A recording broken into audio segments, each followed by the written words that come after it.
Hello, everyone, and welcome back to the Milsurp World Podcast, the podcast that's all about military surplus. Today, this is Aaron, by the way. Today, I'm joined by Danny, Jared, and Sam. Say hello, What's up, everybody. guys? Hello. What's up? Danny is enjoying his Hello. pipe. Oh yeah, if you're much. just listening, not watching the video on YouTube, He is chimney right now. He's hitting it pretty hard. Uh, Is it the fancy one? yeah, that's Yeah, the that's a really Shilowski, fancy one. the Shilowski pipe, Yeah. the like $multi-$100 pipe apparently. Yeah. This is some nice shit. That's nice. It's hand carved, right? Oh yeah, hand carved and hand- fitted and yeah. everything by the man himself, Bill Shilowski. Hope I'm saying his name right. It'd be really bad if you weren't. All right. Well, we have a new gentleman on, Sam, and it's customary how we have people on. We're going to go and ask how you got into military surplus. I think I got in about 3 or 4 years ago now, and I'd kind of always been into it. At the best time to start. Really, Yeah, is in the yeah. last 3 Well, that's Right at pretty the- recent. I started literally like right before the pandemic, so it was fun. But I'd always been into it, and I live in New Jersey, so it's not. You can't just walk into a gun store and be like, "Can I buy this?" No, there's a whole process. So it was about then I finally managed to like get all the paperwork done and get my purchasing permit, and then I just started buying from then. I mean, I loved Milsurps. I loved them from video games. I loved history, so it just combined nicely. And then the first Milsurp I bought was a really sporterized Berthier, still an 8mm. I shot it once, and then I said I need to get the military version. So from there, I've just been getting military guns. So just happen It's to an come odd across kind a of- that's a unique one. You just happen to come across that like in a Yeah. shop or something. I bought it. I bought it with a Browning A5. So I bought a Berthier and a Browning at once, and the only thing I bought before that was Ruger 1022. So It's a good first one. It's a weird gun to sporter. yeah, it is. I mean, there's no Berthier, safety on yeah. it, so I don't. Yeah. It's still in the 3-shot on top of that. So Oh I don't man. know. Yeah. It's still around somewhere. I sold it to my brother because I was like, I'd rather buy something else. So Yeah. Use it for parts or something, I guess. Not that, if nothing else. yeah, it was nicely done though. Like he actually likes it. It's Oh, not like, okay. It wasn't like a they didn't Bubba. just chop it up. Like they made a custom stock for it. Like they did work on the bull handle. Like, Somebody actually took time with it. That's interesting. yeah, they really liked it. So Hmm. it's got like a new finish on it and everything. They really put some time into it. It was interesting. Did it come with a clip? No. So I wonder if Didn't somebody it? was just shooting it single shot like this whole time. I didn't know I needed one at the time either, so that was fun. Mhm. I was just single loading it at first. I was like, how the hell do you load this thing? Kicks, doesn't it? Yeah, it does. That one's like I don't it's like in between the rifle and the carbine length. But I'm pretty sure it was just chopped down. I don't think it's what was the one in between? It Oh, was the colonial one. Yeah, it's Yeah, I like forgot. Indonesian or not Indonesian, Vietnamese or something. Yeah. Yeah. It's around that length, but I don't think it's exact. I'd have to measure it. So All right. What was the last thing you purchased? the last thing I purchased was a junk Type 38, so I could fix up one in 8mm Mauser from the Chinese. So hopefully I can get that thing running. Yeah, that's cool. I have a 8mm Chinese behind me. Do you? Yeah. One, just one, Danny. Well, an Arasaka converted to Oh. 8mm. What was the one with the? It was the Type 13, right? The Mukden. Was that an 8? Yeah, that was an 8, but that was I'm pretty sure that was 8 still. But yeah, it's a whole different bird though. Yeah, This one's a that's more 38. Mauser style. Mhm. So. Yeah, this one's just a Type 38 that was converted, and it's like not the best conversion. I was trying to feed 8mm through it. No, I mean I headspaced the one because my brother has one too. He bought but he bought it in one piece, and I headspaced it, and it was like almost closing on the field. So we'll see. Maybe test fire first. Yeah. See how it goes. String fire. Yeah, that's what I did with my other gun. I put together. So it wouldn't be the first time. But yeah, it's coming together. I'm gluing all the parts right now because they're just all different finishes, and That's it pretty looked wacky. advanced level of collecting when you're assembling guns from other parts. You know what I mean? Yeah, I mean, you learn a lot about a gun when you have it completely apart, and then you see what pin goes where, and you learn all the parts by name. So I mean, there's some people that don't take anything apart ever. You know? yeah, Mm-hmm. Dude, the level of guns that I bought, like, or the number of guns I bought that are just like fucking dirty, makes me think that the great majority of collectors never clean their Milsurps. no. And I've it's had people sell me guns with bores that are shot out because they are dirty. oh yeah, And you shot clean them, out. In you clean them and they're quotations. fine. Yeah, You know, yeah. the funny thing is I've bought a ton of bores that are like, poor, and Yeah. almost every time you clean them out and they look good. Like, Yeah. maybe the crown's a little worn, but like, I'm not shooting past 100 usually, so it doesn't matter to me. It's more for the experience. So, but yeah, I've put a bunch together. I got another Mauser 98 right back there, a German one I'm piecing together. And that one's interesting because it actually has a BSW receiver on it, which just happened to come up for sale. The thing was polished, so I'll re-blue it, and then obviously it's not going to be matching, but it'll be a K98. Oh, I was gonna say if it was a Gewehr 98, then they wouldn't be blued, right? Yeah. Yeah, No, I get it. Well, except I'm going to be very technical. Except for the very late war ones. I don't. Well, yeah, but I don't think BSW made G98s. I don't think. No, just they don't didn't. use- I think they started in the 30s, and then I don't know how late they went. I But don't know. a lot of my German research is stuff. literally just seeing what parts are blued and what isn't. How things are supposed to look. So I have to find like matching examples, just like that sold or something, and look at them. So a lot of it's just restoration for me. BSW is the factory code, Aaron. I know. I get Okay. it now. I just don't know Yeah. what it means. Yeah, what did it stand for? I can't remember anymore. And now the comment section is erupting with all the answers. Yeah, wrong answers only. What is BSW? Yeah. Oh, that's the Steyr code. Is it? No, I'm fucking No. with everybody. Yeah, I thought so. I don't know. I was, yeah. You M95 got me. guys. We're gonna have to do. We're Hey, gonna have to do that's recents. That's the Buddha. I just did the recent with him. Yeah. Yeah, I mean, go around, I know. Well, just calm down. go recent round robins. You're gonna take up the rest of the day or the rest of the podcast talking. I'm probably about just recent gonna. I'm acquisition. probably just gonna skip me. Honestly, Come on. And see what you just got. pan your camera over. Come on, you go next, Danny. Pan your camera over to the floor and then be like, "Look, this is what I got." since the last podcast, this is the first podcast since January. Let me see. Oof. January. Yeah, we got behind. The reason why I mean, you had a son. I was about to just explain. Yeah, the reason why we got behind is because 5 weeks ago, I had a baby. Well, Which you didn't. Yeah, you look great. You look great. It looked Thank like you. It was really easy. You Thanks. really bounced back. thanks. Yeah, I'm Glowing. just trying to lose the belly. The pregnancy belly from it. Yeah. Well, we had him 5 weeks ago, and that's normally a whole thing. He was in the NICU for 12 days because he had some breathing issues and some oxygen issues and whatever. So that was a whole thing, and man, it's just been going up to 2 kids. It's quite a step. It's quite a step up. So I understand that. yeah. So we're actually already kind of thinking of number 3 because we're just like, why not? It's already over. Our life is already over. Let's just go to 3. But wait, hold on. You know what's great though?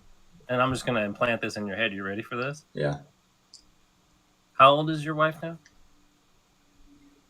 insert number here. Low number.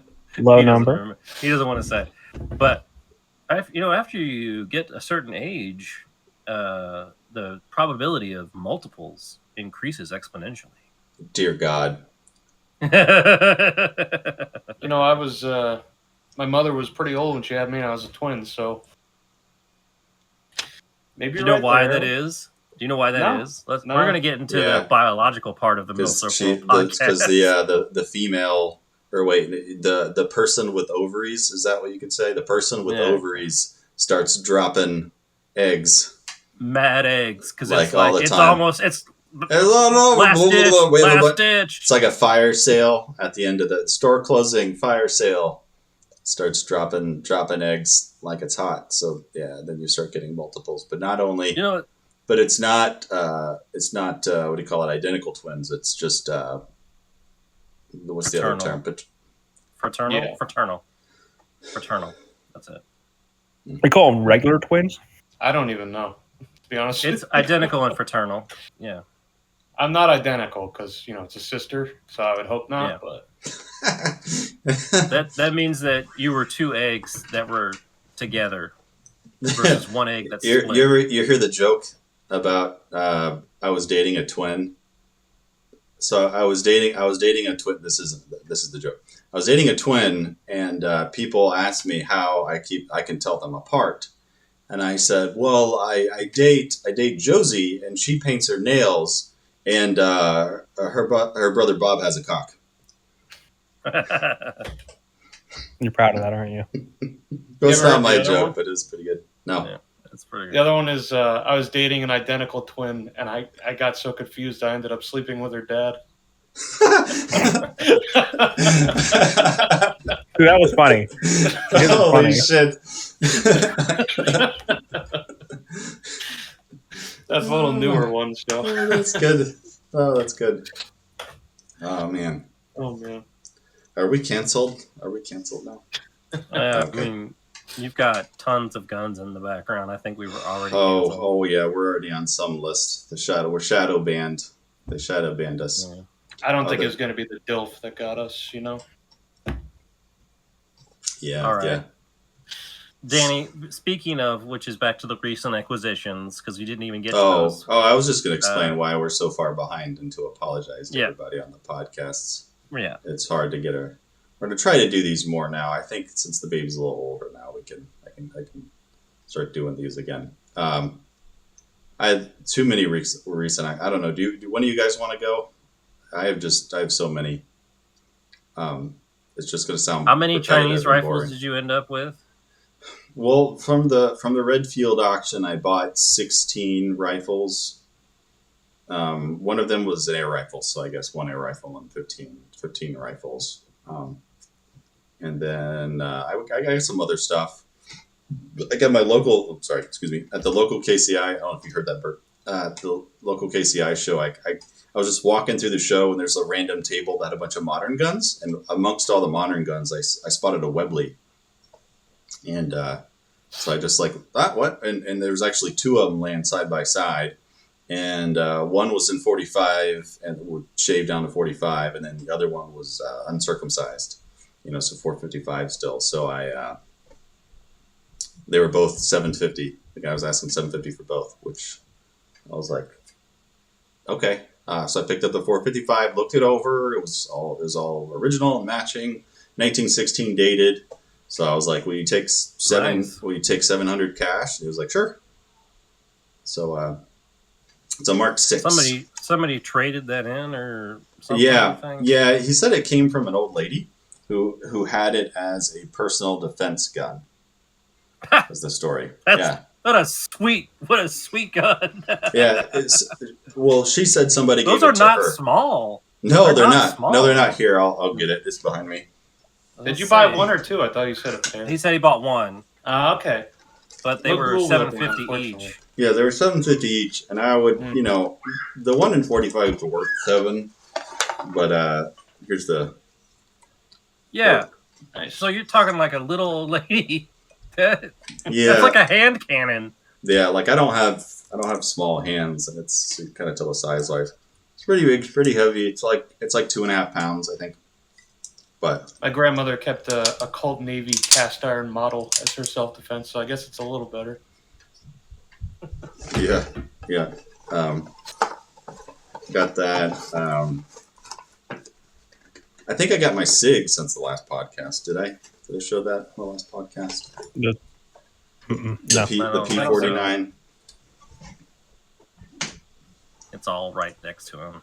Yeah, whip it out. Oh, Do I need to go?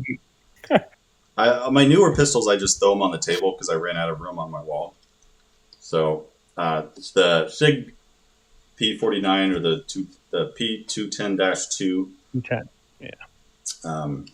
What caliber is that? 9mm. 9mm. It's based on like what everyone says. It's based on like the 1935A, the French 1935A pistol. Okay. Because the guy I thought it looked kind of like one. Yeah, the guy who invented that pistol was French-Swiss. He's from the French-speaking area of Switzerland. And then he started a company in Alsace-Lorraine, which the Germans occupied in World War II, but was French. So he made the gun for the French, and then so Switzerland ended up going with it. I did a shooting video, like a first impressions with this. The trigger on it is super, super light. It's like 3 pounds or something. It's ridiculously light. Like you can hardly feel it. It just kind of breaks. Was that the one that kept biting you? Yeah. I got a lot of hammer bite with this too, unfortunately. Like everybody says that about the 1950, the French 1950, but like this one bit me way more, which I hadn't really heard about. But super accurate. You were shooting it and you were like, ah. Yeah, every time. Every single time. By the end of it, my hand was like red, and it got unpleasant to shoot eventually, which was a little disappointing because I was super, super, super hyped about this gun, which I still really like it, but I think that one. I'm just tempted to go get mine while he's doing this. How many Chinese rifles was it though? You said 14? Well, I got 15 rifles, one air rifle, but like one was a K98K, one was a Car 88, the Carabiner 88, the little carbine. So you basically got a Chinese Mauser Chinese rifle collection, essentially. Yeah, when I was bidding out of this auction. Yeah, there's tons of Chinese guns in general in this auction. They had a whole bunch of the Chinese knockoff FN 1900s, which was pretty funny because like one of them said like instead of like for Greek national whatever, it just said national across the top. Oh yeah, I remember saying that one. Because they just like they just stamped them whatever to counterfeit because they didn't read it. Because they couldn't read English, so it's for internal sales.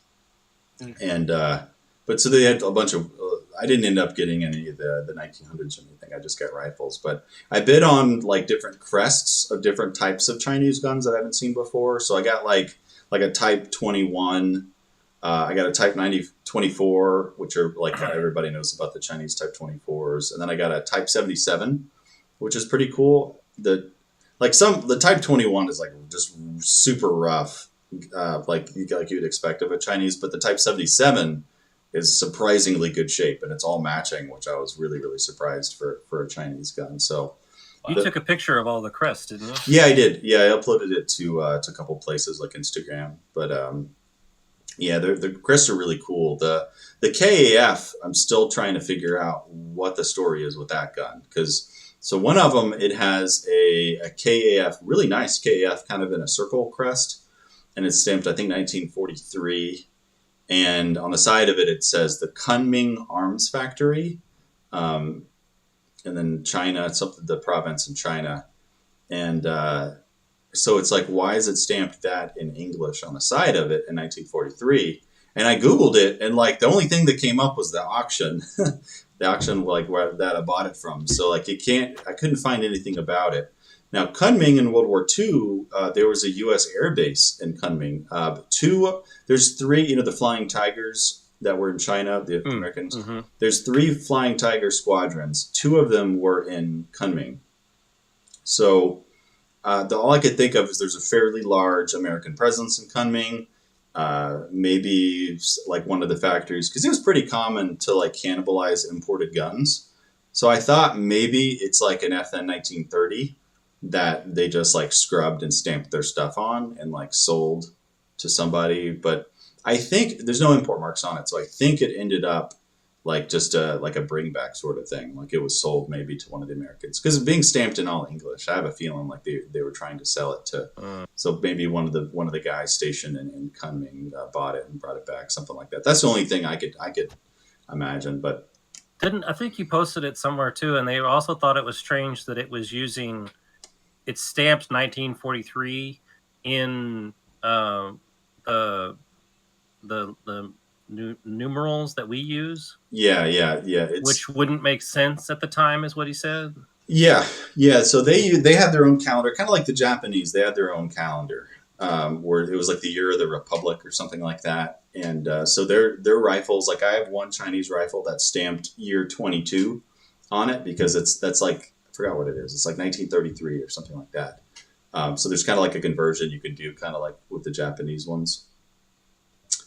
And so it is weird that it's stamped 1943, which again is just kind of why I think it was made for export. But yeah, a lot of them were just super uncommon guns, like a couple I've never seen before, like that one. Oh, it's serial number 0001, and it's all matching. So all the serials are like 01 or 001, like on all the parts. So I was like, why is it serial number 1? It could be the only one ever made. That's why it's a serial 1. Or all the ones they make are serial number 1. You know, so we got 2 stamps. Yeah. 0 and 1.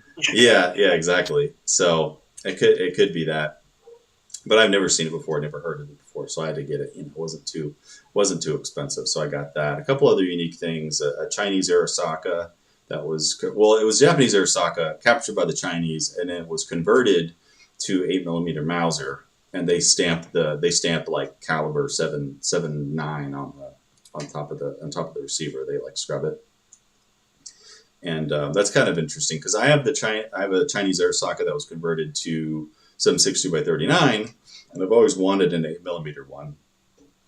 So they had one at the auction that was mislabeled. It was labeled that it was still 6.5, and I looked at it and was like, no, that's an 8mm one for sure. So I bet on it. I got it. I think I paid like less than $300 for it or something like that. Or at least that's what I want. I had to pay like fees and shipping and all that, which pushed it up there. But you also had one get exploded, didn't you? Oh yeah. The Type 24, which I was kind of upset about, because it was a pretty nice. What'd you say? The UPS duffel cut? Yeah, the old UPS duffel cut, man. Yeah, it's broken shipment, which the company I'll probably make the video public before this podcast goes live. But if you see the unboxing, like the guns were just kind of thrown in this like really flimsy cardboard box, and they weren't wrapped with like bubble wrap. It was wrapped with paper, like one sheet of paper, kind of like the packing paper. And it was just in there, and there's 3 of them in this small box, and you see Joel like pull it out, and like the stock, like the buttstock just kind of falls off, and it's a split. It starts from like the recoil lug, and it goes kind of like back, like kind of to like the wrist, full on shatter. Yeah, so it's like kind of a long way split instead of like a straight across split. Oof. Yeah, so it's pretty. That one was in rough shape too, right? You said it's decent for Chinese. For a Chinese Type 24. It's one of those things where like you got to lower your standards if you collect Chinese, because everything is going to be rusted and pitted. Kind of like the Mexican Mausers. Yeah, kind of like beautiful that. Mexican Mauser.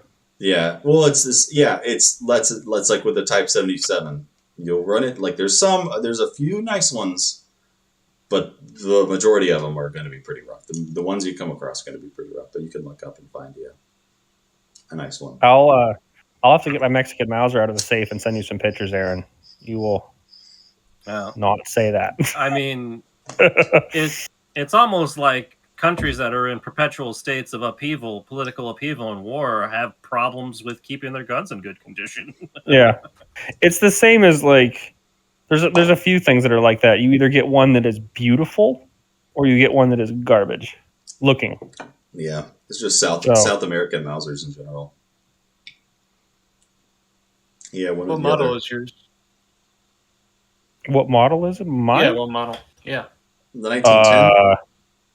Yeah, it's the long one that looks like a small ring. I think it's the 1910. 1910. It looks like an 1893, but with like a 98 action. I think. They had if I remember right, they had a large ring later on. Yeah, they eventually. Yeah. It looks like a small ring one, like he said, like an 1893. I don't. But it is actually a 98 action. So. Yeah, it's just a small ring 98 kind of thing. It's the only nice one I've ever seen, and I got it from a really good deal from a really good friend of mine. So. Did they produce those on site, or were those purchased? Yes. Both. Okay. I believe it is. Yeah, both. And most of the ones I see are sporters. So. Yeah, it's beautiful. It's not normal. If it was like here, like he has, I'd get it. But it's downstairs in my safe. Oh, there's your FN one, right? Yeah, this is the counterfeit FN that nobody on Facebook got that joke. I did. I love that the people tried to correct you, though. Yeah, I know. I was like, no, look, it's FN. See, it's right there on the barrel, and then right there on the butt plate. It's FN. Oh, yeah, it's FN. That's how you know it's genuine FN. But yeah, this one's kind of weird because you would think that, like, at some point somebody made, and then this little like plate. What is that? Copper plate. That's how they did stock repairs. This and my 1907 both have like kind of similar repairs on the forend here. Is that like a piece of copper? Yeah. So it's like brass. It looks copper to me. I think you got a golden ticket there. Yeah, and then it's like tacked on. So these are like it's like nailed on. Oh my gosh, that's crazy. Yeah. So they just use metal like sheets, nailed to the stock to repair it. Yeah. I've seen them like that. I thought it was just like a stateside repair. I was like, that's insane. I was like, this is clearly some guy in his garage. So it's it's still it is in China. Well, it's a Spandau 1916 receiver, but like this rear sight is like totally wrong. So this was a gun that they actually built. I think this is a CZ24 stock that was put on it. But on this side here, there's a guy that translated a lot of these markings for me, and that means militia. So this gun was probably meant for like some kind of internal, like it's a counterfeit gun meant for internal sales. But then after the communists took over the Civil War, this is our gun now, and so this went to the militia. So this is an actual Chinese militia used gun. So it's probably used in the Civil War, and then the So wait, that's a Gewehr 98 receiver. Mm-hmm. Spandau 1916 receiver. Yeah. Whatever barrel they had. Yeah. And who knows?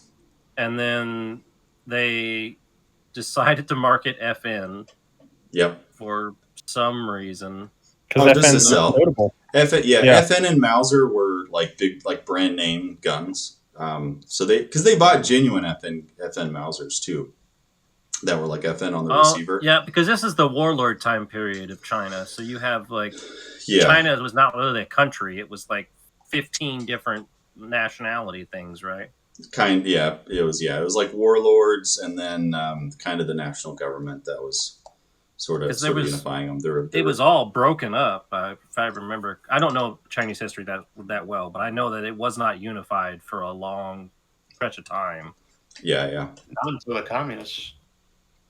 Well, the communists were. Well, they'd been around for a while, but it wasn't unified until they actually kicked the nationalists out. They really gained more power after World War II. Yeah, post-war. Because they you know why? America. Because of in 1944, the Japanese launched a huge offensive in China, and they were basically trying to link up the southern and northern fronts together. in China, and it was this massive push. So the communists basically fell back and didn't do a whole lot of fighting because they were losing the Civil War. They did a truce with the nationalists versus the communists. They had a truce to fight the Japanese, but the communists were much smaller, and they kind of stayed back, and they recruited and they built up. And the nationalists fought the Chinese head on. They did the majority of the fighting. And this huge Japanese offensive at the end of the war, like, decimated the nationalists. It was big fighting. They lost, hundreds of thousands of soldiers and a lot of equipment, everything. And so after that battle, that really crippled the nationalist forces, which then the communists were able to kind of take advantage of afterwards and fight back. So it was really that last big offensive and the Japanese invasion in general that helped the communists win.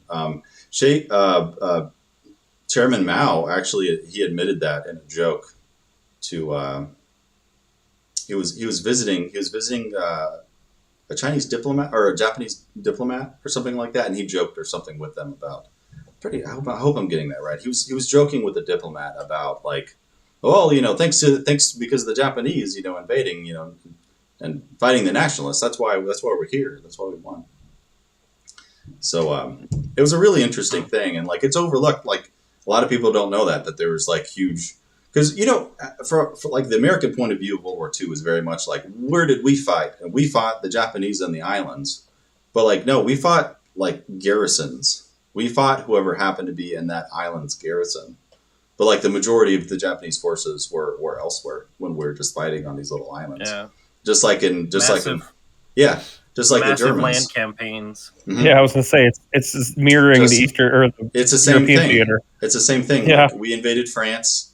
We fought like a 25% of the German army, and we won. Yeah. It's like, well, somebody was doing. Yeah. So anyway, it was a similar thing with the Japanese. So we were fighting on a lot of islands and stuff, but they were fighting in like mainland China, and they had a lot of campaigns going on. Well, we mostly fought their navy, right? Their navy had infantry, which is mostly what the people were on the island. Oh yeah, we wiped out their navy.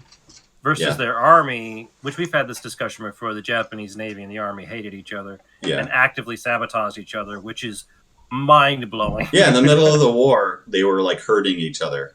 Because of their rivalry, actively sabotaging each other, but like the Japanese army was in China and Korea and all, and like Manchuria and stuff like that. Like, but yeah, the Navy is who we mostly fought, I would say.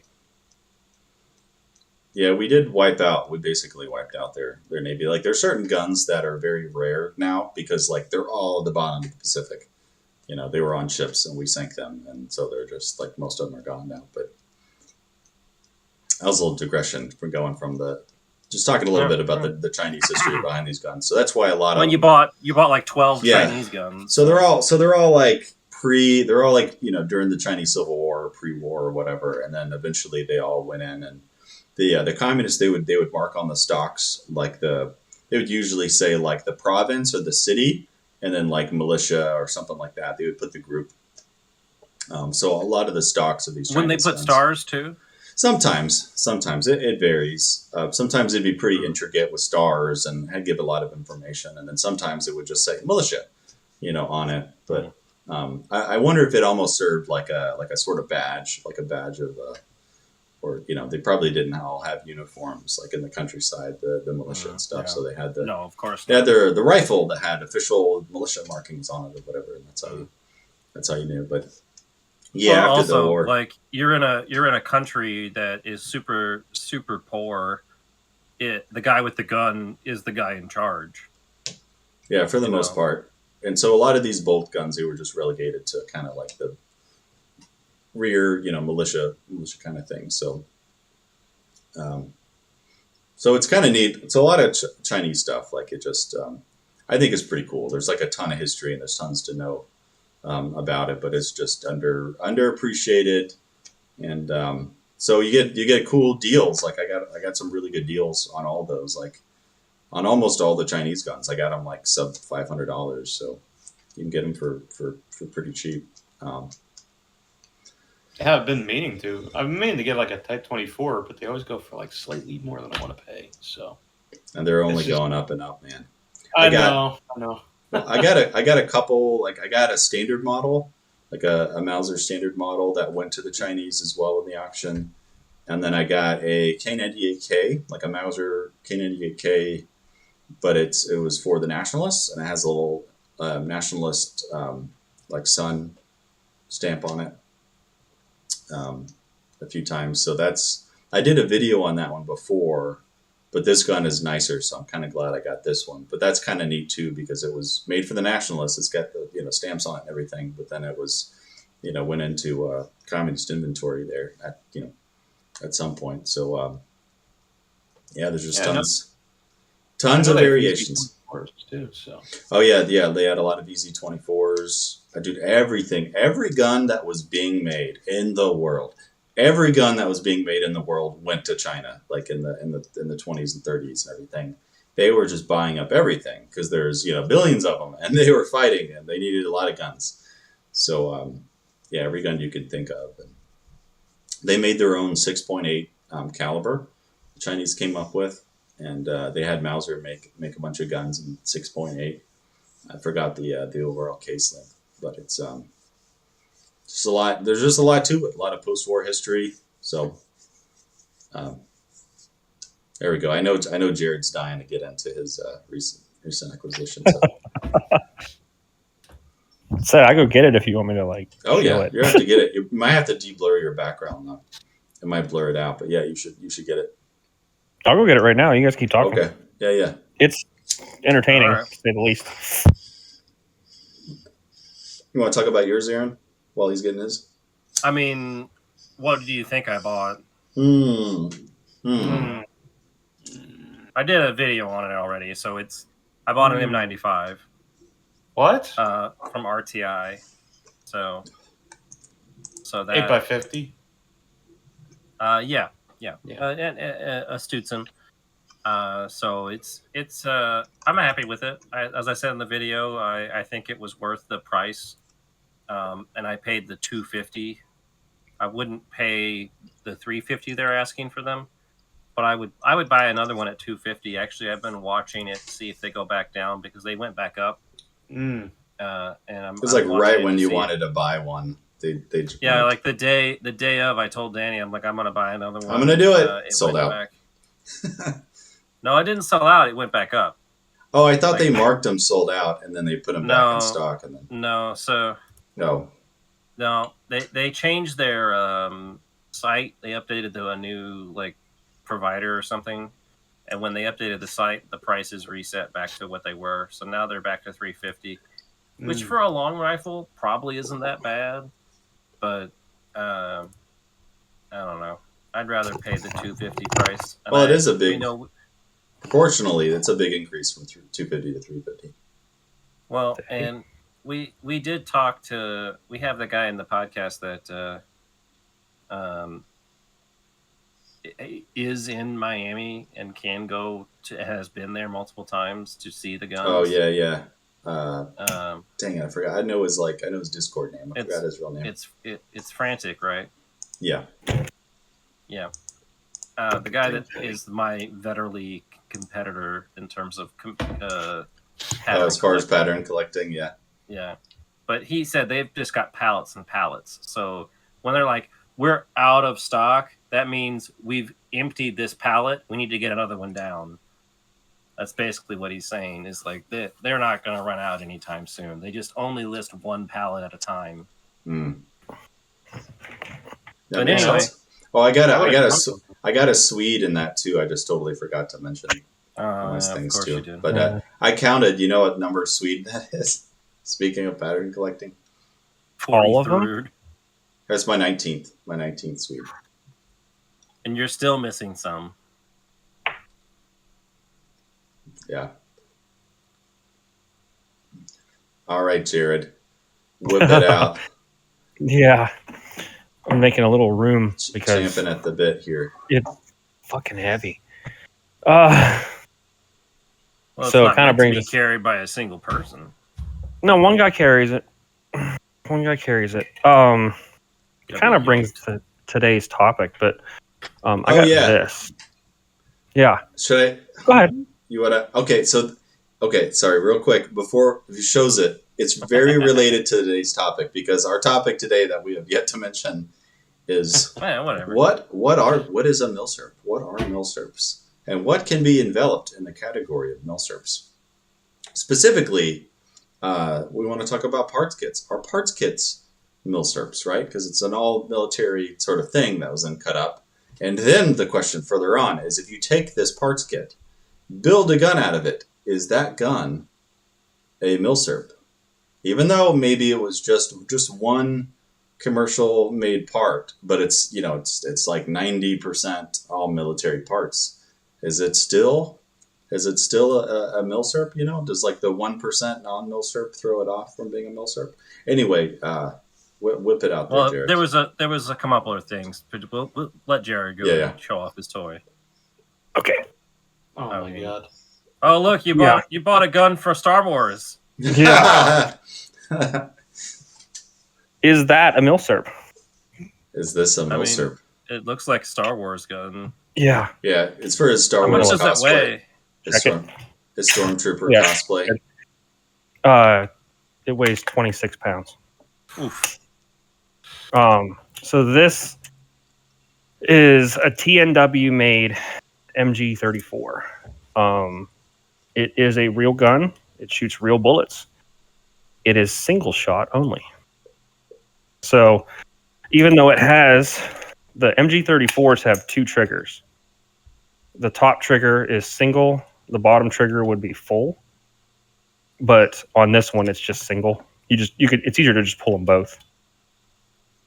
But unlike a BFONG, which is a blank fire only non-gun that you can only shoot blanks out of, this is a real gun that I have adapted to shoot blanks with a booster cone. But it's made CRA 1941 is the German marking on the. Let's see, who's CRA? Barrel shroud. I think they made Stugs too. I can't remember, but yeah, Rheinmetall. Rheinmetall? Oh yeah, yeah, yeah. Top cover. It has the old style top cover, which has no spring, and this is the smoothest, like nicest thing. It's the top feed is amazing. But yeah, it's now is that. That's nice. Is that belt and can you do the belt? It's only GM1 belts. Yep. Okay. What am I thinking of? Is it with the drum mag, right? Oh, I have a drum. You can put an assault drum on the side. It just clips in. It's like 75 rounds or something. But it has a belt inside it. 50. Oh, 50. Yeah, they're 50. And it had I have one, but I'd go get it. So you roll up a belt in it essentially. Yeah. Okay. I didn't realize that. I didn't think about that. Yeah, it's still belt. It's just it's and they call it assault drums online. Makes sense. Like it's like a pre-packaged belt essentially, which is probably faster to do during like an advance or something. Yeah, like you would that. have it on the gun, like moving around or whatever, because you didn't want the belt flopping around and maybe jamming it up. They made a carrier. You carry two of them, like in a picnic basket looking thing. It probably weighs a decent amount, I would bet. Yeah, Well, I meant just the belt in the. Drum, 100 rounds on two drums and a carrier. Like, That's very heavy. Those poor bastards. They had to carry so much. They were mules. They weren't soldiers. They were damn mules because they had belts all over them. When you look up like late war photos, like every guy in the squad has just belts over his shoulders because they were trying to make up the manpower deficit with firepower. So the ammo cans, I've got 500 rounds in 2 ammo cans on blanks, but on belts, and they're heavy. That's why the ammo cans are cool because instead of the handle being in the middle, it's offset to the side. So that way you can turn one way and one the other way, and then you can carry 2 at one time. It's really smart. Yeah. So you carry yeah like 500 rounds in just the cans. Yeah, the German can design is better, I think, than the kind of American one. Mm-hmm. American ones are like bigger, there's different sizes and stuff, but that standard 30 cal or whatever German can is really neat. It's just like the jerry cans, the gas cans. It's just a can, but like so much engineering went into it, and there's all these little things on it. Yeah. But yeah, is this a Milsurp? I would say yes. Yeah, I would say so. Yeah. So I guess say it is. So if you guys are all going to agree, I'm going to have to play devil's advocate. Then, damn it. So here's the difference. That the reason I brought this up with Danny is when we brought up this topic, it was a couple weeks ago, and there was a company making an announcement that they were going to make reproduction military guns, right? K98s. Yeah. I can't remember the name of the company. It was at SHOT Show, I believe, right? Yeah. But we talked about that other company that was making. They're making like MP34 or. Yeah, there's a couple of companies that are making. And there was I think PSA was making the STGs too. Yes. So they're making HMGs, but this one is a different company. It's a German company. They've been importing their new made parts kits. They have MP or STG 44 parts kits of new made parts that they're bringing in, minus receiver and barrel, for people to build here. And they're using a gun company that is based in Kentucky to then build them out. So PSA is going to have competition because PSA's HMG guns is not like a pure sort of gun. It's been updated quite a bit, and a lot of the parts are not interchangeable with originals. So the discussion and then Danny, we also brought up that, and Ian has had this on Forgotten Weapons too, the SMG guns. So they made stuff off of receivers, military receivers, cut receivers, and then they also made their own. So they got approval to make their own guns, receivers. Like ATF gun is receiver, so they got approval to make their own receivers. So Ian reviewed, this was years ago, an FG42 that was a receiver made entirely in the United States. So, like I was talking with Danny, I was trying to think of other stuff too, and we brought up that all the PSL guns that are in the United States, the PSL, which is the Romanian marksman's rifle, it looks similar to an SVD, but it's not. Yeah, it's based on the AK action versus the based SVD on action. the RPK. Yeah, it's basically just a bigger RPK, essentially. All of those receivers are new. They're not made from Milsurp receivers because the ATF would not allow them, because when they made the original PSL, it's literally the RPK receiver. They just made it bigger, but they left one of the holes for when it goes fully automatic for the sear. And the ATF said, you can't have that hole and you can't fill it in. You have to have it not be there at all. Mm-hmm. So when they imported these PSLs, they are not military surplus. They are brand new made guns, maybe with military parts on them, but the receiver is 100% brand new. So Danny and I got into a discussion about, is that Milsurp? Yeah. At that point? Yeah. So it's interesting. If it's made in Romania, and there's this assembly line of they make military guns and civilian guns, but all the parts are exactly the same, and they just pull parts out of a bin that would go to military guns, and those parts happen to go into the civilian gun. Does that? And then Danny brought up the Chinese SKSs that were made for the civilian market. Yeah, the Norinco. I have one. They're 100% not Milsurp, in my opinion, but it's an SKS still, so it's Yeah. This is an American-made TNW receiver. it was never a German receiver. And you can't see it, but it's closed bolt, so you can't have, they don't make them open. So the bolt is closed. There's the bolt, right? So it's closed bolt, and there's no cut provision for the auto sear. So this is a made in America receiver, and every other part on this gun, aside from the ones that are to make it semi-auto, are German. Mhm. So, So legally, I would say in the ATF's eyes, that's not a Milsurp because that's not CNR. it's Right, a new made long gun, and he couldn't use a CNR with that. So no, it's I had to send it kind to of, a store. I kind of don't like how much like legalese gets into like guns. How we will brand a gun like an SBR because like that's the legal term for it or whatever, when it should just be rifle. It just happens to have a short barrel. You know what I mean? Like like they did those Swedish guns where they had to put extensions on them because for that time period it was an SBR. Yeah. So they had to put extensions on them, and it's just like nobody's using this for a purpose of whatever. Yeah. Like, nobody's got this obscure Swedish carbine that just happens to have a shorter barrel than the legal requirement. Yeah. So it's one of those weird things. So like I wouldn't agree if like a person says, well, legally it's a new rifle, so therefore it's not a Milsurp.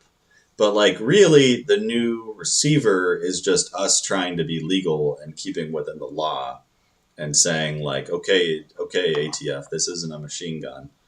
Because I think at this point it's similar to our argument, and I'll let you guys talk about this too, but I think, Danny, it's similar to our argument we have about mostly matching versus all matching. And it's what percentage and what parts are Milsurp, original Milsurp, versus what is a reproduction or recreation. Do you get what I'm saying? Yeah, it's like what? So you're like you'll say like it's mostly matching if it's like a set screw that's not matching, right? Yeah, something like that. But if it's the bolt, you're like, okay, I can't say like the bolt and the barrel are not matching. It's not a matching gun. Yeah, I wouldn't say mostly matching if the bolt didn't match. Yeah, but it's kind of one of those blurry things. Like, where do you draw the line? So, like, at what percentage of parts not being Milsurp on the gun do you then not consider it a Milsurp?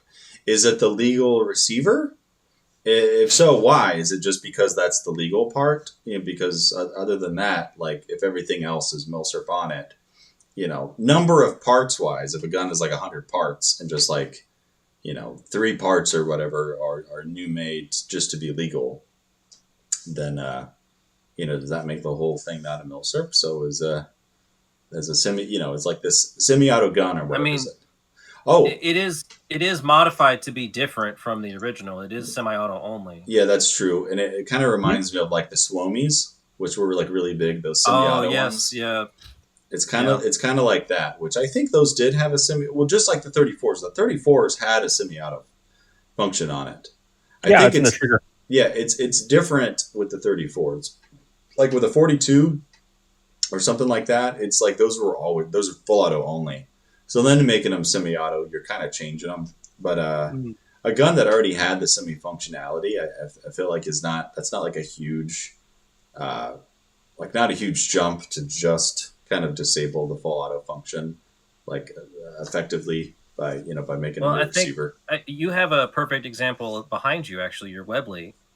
It's so common to find those shaved to 45. That's no longer, is that a modified? And therefore, would you still consider that Milsurp? Because that's not original. Yeah. And that's not done by the British government or whoever. That's done because 455 was impossible to find.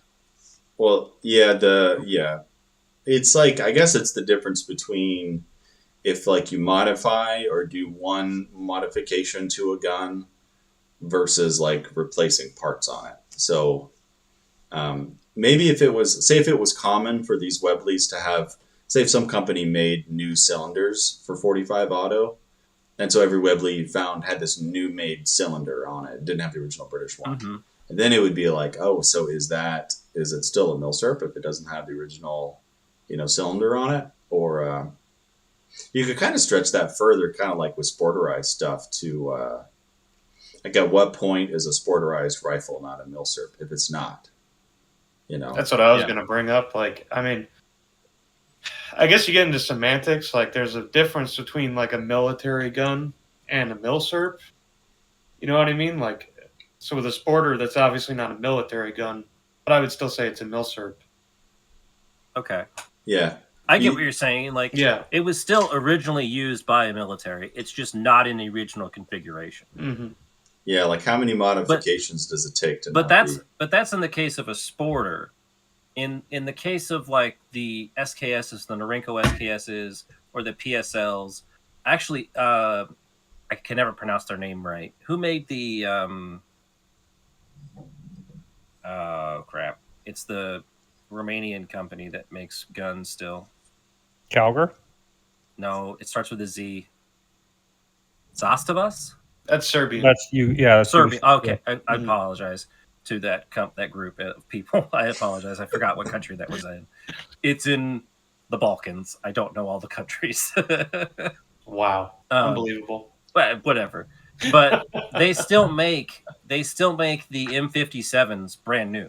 Like, I have one. Buy one. Yeah, you can buy one brand new. That's still like, that's a weird gray area for me, because it's like, is it just age that makes it a Milsurp in that case? Because it's still the same, like it's the same equipment, same company. It just was does it have to be issued? Okay. I mean, you could go by the pattern does it itself. have to be like bought? Like those Norinco SKSs, right? Obviously, there's some variations, but like if you're they buying don't have bayonet lugs, right? No, mine does. Do. Yeah, some do. Oh, they do? Okay. But if it's like the same exact as like the military gun, that's obviously, it's technically not a Milsurp, but it would be a military gun. It's in the exact same configuration. Would that be more of a replica in that regard? Because it's a good example, actually, I just thought of one, is the is it Plainfield that made the commercial M1 carbines? Oh yeah. Universal. No, who was it? Sorry. Universal. Okay, so those are people that know about these. These are notoriously not very good. But I know that in that collection group of the M1 collectors, the M1 carbine collectors, they don't refer to it as Milsurp or replica. They refer to it as commercial. And I think, like, you see that with Lugers too. Like, this is a commercial gun versus a military gun. I say that with my Mauser, broom handle Mauser. It was a commercial Mauser. Yeah, so it's a C96. So I guess you could say like those SKSs are commercial. SKSs are not, like I said, they're not Milsurps, but they're still a military pattern. To actually go off of that point, the first Milsurp I ever had was my SKS, but I don't call it a Milsurp because it was a commercial gun.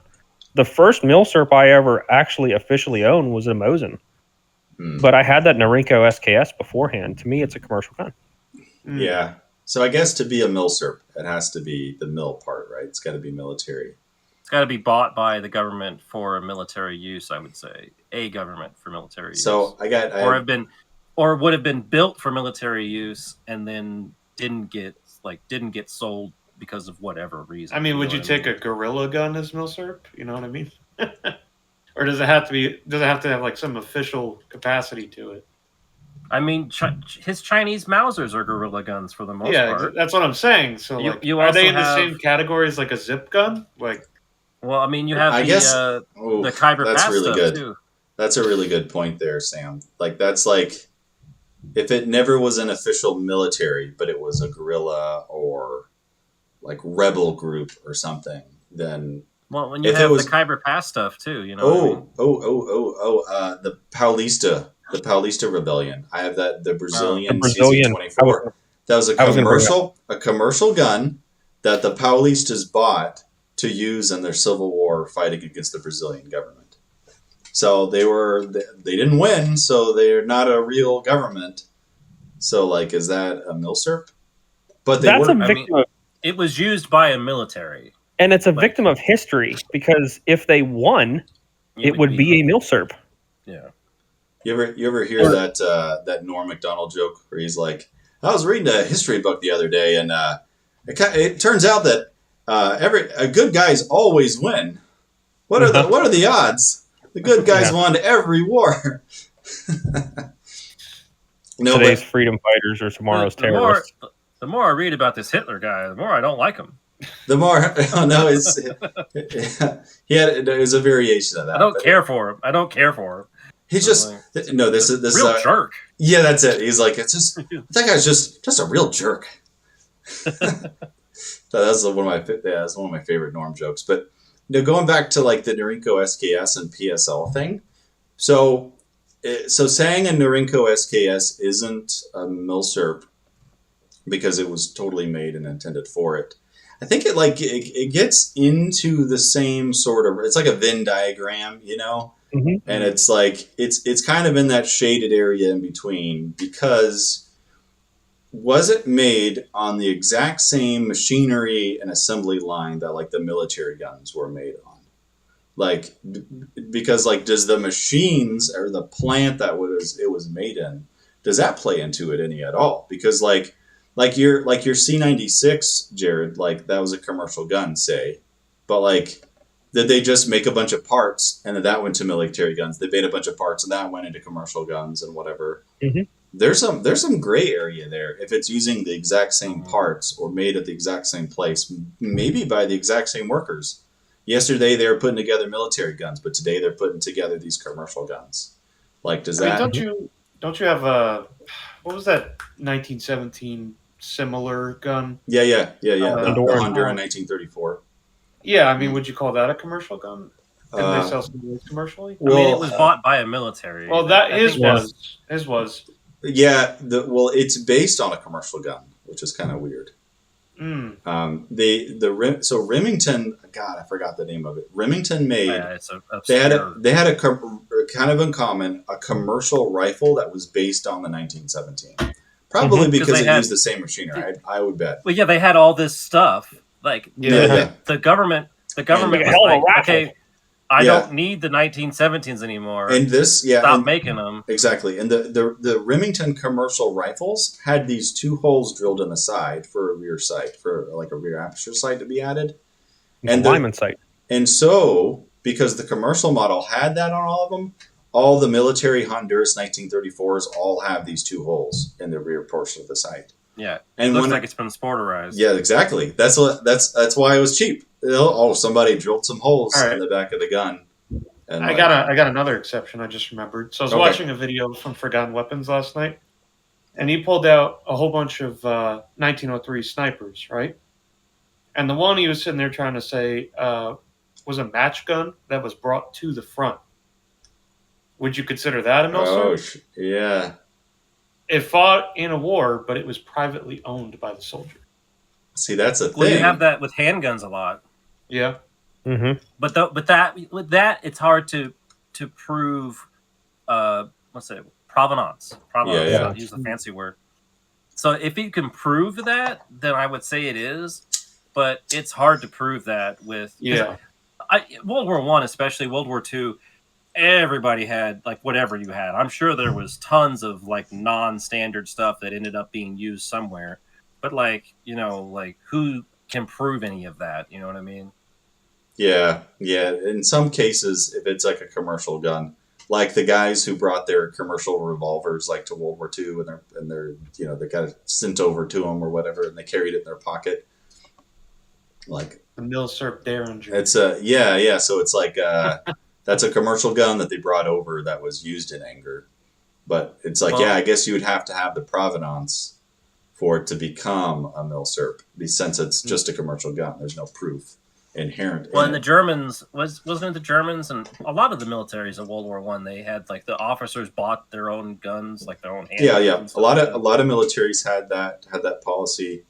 Private purchase. The Japanese were really big in it too. Yeah, I was gonna say, Japanese officers they had to buy their own handguns, like Type 14s and stuff. Those are issued to NCOs.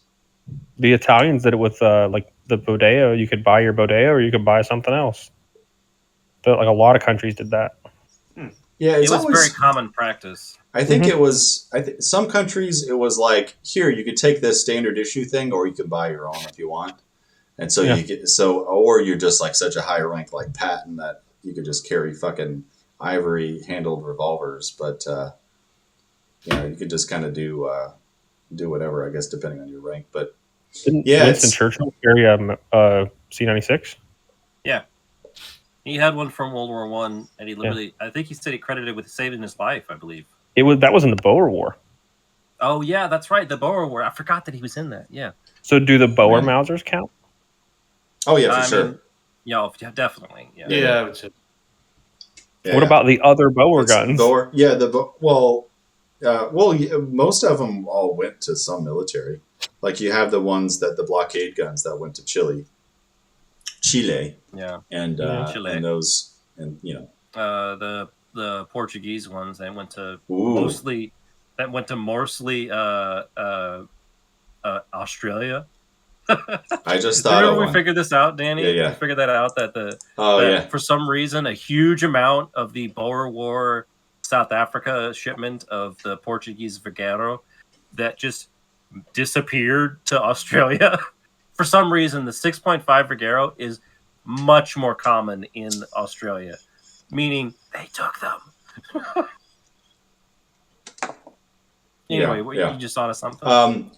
So Remington made a shitload of guns during World War One, which is kind of neat. That's a whole I thought about getting into those, like the foreign contract Remington guns, because they got Berthiers and all that kind of stuff, all made by Remington. But the Remington Mosins, because of their Civil War, bring this up actually. A bunch of it's made by a commercial company, but for a military contract. But the Russian, government that was going to buy it didn't exist, and it couldn't get sent to them, and so a lot of those stayed here in the United States. Is it a Milsurp? Because it was made by a commercial company for another military, but that military stopped existing. But the United States bought quite a bit of them, didn't they, and used them for training. The Finns. Well, I know we had an expeditionary force we sent over with some of those Mosins too. Yeah. The U.S. government mostly bought a lot of that stuff to keep the companies afloat. Because it was a huge default. Yeah, a ton of gun companies would have been truly effed, because with the war ending all of a sudden, kind of with the truce, they were in the middle of contracts. They were getting geared up for more and more. And I think if I remember correctly, Remington had not been paid for a majority of the contract, and it already produced it and was ready to ship it, and it was just no, that country doesn't exist anymore. Well, yeah. So a lot of times these contracts, they get paid once the guns kind of get there or get shipped. Right. So it takes a shitload to buy the facility, hire the workers, train the workers, get the machinery, get geared up, start making them and everything, and then And this is a long time too. This is. I work in manufacturing, and to get machinery set up now in modern times, we're talking, 30 to 45 weeks. And that's modern times, and that's just getting a tool made. That's not having the machinery and the people trained. You're talking months, years of development to get something made. And if you already have the specifications, you can speed up this process maybe, but it's months, 6 months, 10 months, 6 months in this time period would be an amazing feat to get something like this size of this scale produced. Yeah, like you said, you gotta procure raw material, you gotta have all this stuff ready, and you gotta have the people trained, and then it has to pass inspection. They have to approve it. That was a big thing too. It's a shitload of things have to happen for it to be. But a lot of the Remingtons, Mosins, they just stayed here. I think a lot of them were just sold to the commercial market. So it looks. And that was actually another product of what I wanted to talk about actually. So we talk about training rifles. So there's a lot of 22 trainers, and there's a lot of blank trainers, Are those Milsurp?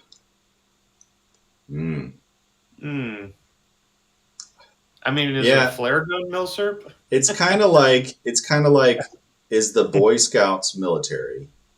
Is the Boy Scouts a really extended back like branch off of like the military or something in like certain countries? Because like is the Hitler Youth military? Because they train with 22s. I mean, I'd say they were more military than paramilitary, right? But you have the Japanese training rifles. Yeah, the blank firing rifles. Mm-hmm. You have the retired guns that were shot out, but you also have guns that were made out of cast pot metal that were guns. I quote that it's not really a gun because you could not actually fire it. It's what'd you say, a BFOB? BFONG. BFONGs are different. I'll get into BFONGs. Well, that some of those Japanese training rifles are BFONGs. They're not meant to fire live ammunition. They're meant to fire blanks. They shot wood bullets. I've seen one. Well, yes, but that's not live ammunition. Can I shoot you with it? I wouldn't want to be shot. So the modern BFONG is like a legal term, more so. Yeah. I understand. But technically, it is a blank firing only gun. Yeah, you could shoot a live round once. Yeah, once. But I believe. If we're going to get in the legalese here, the ATF still qualifies those as rifles, right? The blank ones, the trainers, I think so. I think they still do. Yeah. It's interesting. I wonder. Who would challenge it? But like, I think it all has to do with like the capability or whatever of it. Like, is the receiver? It is capable of firing at one time. I guess maybe. I wouldn't trust it, but like. Is it possible that you could put a super, super light loaded 6.5 in it and it would poof, like just kind of shoot and not blow up? But if that's possible, then like aren't they smoothbore typically as well? Yeah, they're smoothbore. Purpose-built trainers. Yeah. But I think it has to do with just that potential. Like, could you super light load a little projectile that uses fire to shoot it down the barrel? Then, I mean, could you do that with a BB gun? Modification? I don't know how that would work in that case. There are some BB guns that they converted to BFONGs that Jared could get into, but that's like that's a whole other kind of more legal. Didn't you buy? I'm sorry, Jared. You're fine. Go ahead. What's up? No, you can go ahead. I was going to say there's a lot of trainers that are in American use that were. So like there's the M1, and then there's the M2, and there's the M16. There's a bunch of trainers in there. Mm-hmm. Ian covers that because in like one of his Q&As or something, I don't remember. But like a lot of like the M12, or I'm just picking a number, right? But the M12 trainer, like, so those are considered. I think those are considered surplus. They're given a number, you know. Yeah, I mean, if they're given a military designation, then I would say it's definitely considered a Milsurp rifle or a firearm. Yeah. Don't you have one, Danny, that you just bought a rifle for your son? Oh yeah, the air rifle. I got him. It's made by Heinel, CG Heinel. It's like their air rifle. Is that a military one or is that a commercial? See, it's kind of one of those things. It was made for a government-sponsored shooting program. For everybody could go, the youth specifically, all the kids, they could get dressed up in their uniforms at, Sunday after church and go shoot air rifles and train for their future military service, just to kind of like introduce them to guns and also be super cheap for them to shoot on and train on. And so it's like a few steps removed from the actual military because it's sort of like a government organization or whatever that's meant to prepare them for future military service. I mean, if it's a military program, I could kind of see that. That would be a state-sponsored program. Yeah. It wouldn't be it's not a military program. It's a NASDAQ program. So it's kind of... What about the Swedish did something similar too, right? Yeah, with their FSRs. Yeah, but that was... Yeah, the FSR program... Well, so like the one we just talked about with Germans, that was like the express purpose of making soldiers and better shots. Where the FSR program was like that was a good side effect, I think. That might be one of the things too. They wanted better shots for when the guys eventually. But go military, those built? Are those purpose-built match rifles, or are those built off? Some of them are. The FSR, the Swedish FSR, was more like the CMP or something, where like they had shooting matches, but they would take their military rifles, put diopter sights on them, which aren't military, and then go shoot in these FSR competitions. So it was a government-sponsored shooting competition, which I guess the like reasoning for it is it does make better shots, which would make for a better military in general if everybody could. But you better. But like you said, you have modified it to a non-military configuration. Yeah. For the match purpose. Yeah, a lot of them. Yeah. So they do get separated. Like the Swedish stuff does get separated as FSR rifle. Like it gets separated into like. Yeah. You have the Swedish, and then you have the FSR. Like it's a separate thing. Yeah. And a lot of them were they just took standard military rifles. Some were shot in the FSR. Regular just military rifles, never modified, but then some were modified with various things, and you could be like, "Oh, the FSR did that," because like nobody else did. Did they have like? I'm guessing they had like sections, like categories, like you could have unmodified or modified to a certain thing. Or like, I would assume that's how they. That's kind of how they do it with the CMP now. I believe is that you have like original configuration, you have scoped, you have like certain things. Yeah, I would assume they would have that as well. But that's that the Swede that I bought is kind of in this weird category too of is it a Milsurp or whatever, because so Husqvarna made M38s, and they made some M96s for the commercial market, and that's what this is. This is one of the few that they made for the commercial market. But the Swedish government only let them make M96 commercial rifles for the FSR during wartime. And the caveat was, yes, but if we need them, we get to take them all. So yeah, you can make them and you can sell them to the public. But if we need these, we're going to take them all. Like if war breaks out, we're invaded or whatever, we're going to be able to take them all. So Husqvarna's deal was like, okay, you can have all of these. So they're made to military spec. They're just like military guns. But they had the caveat of like the military can take all of these if it's one. But they were guns like that gun in particular never went to the military. It just went to it just was in the commercial hands. So it's kind of one of those things too here where looks just like it was made on the serial numbers of the long rifles. They didn't have their own serial number range. They just kind of made them in between. Like they'd make a bunch of M38s for the government, and they would make a few M96s, and then would carry on. So that the serial numbers like went back and forth between 38s and 96s just as they went. I've thought of something else. And it's actually Sam made me think of this. Actually, thinking about what he was talking about. What about people that make clones? Yeah, it's like replica. Yeah, definitely not. Clones, clones. I don't think. Like this is a sniper configuration. Mosin. That was a very common thing to do. You can say it was a sniper. Yeah, so you can get an X sniper. Well, X sniper is a different thing. I know, but I understand. Okay, I think with the clone stuff, you can get like all commercial parts made into a clone, or kind of like your Jared's MP34, you can get like a lot of retro M16s are this way. They're all original military parts, right? Complete military uppers and barrels and everything, but they have to use a new made commercial lower receiver. That's not a machine gun. Right, because it's not fully automatic. So now I know a lot of people probably would not consider those Milsurps, but then again, it's kind of that blurry line where a lot of Milsurp guys get it because it's the closest thing you can get to a real M16. Kind of like that might be the closest thing to an MG34. A lot of people can actually get.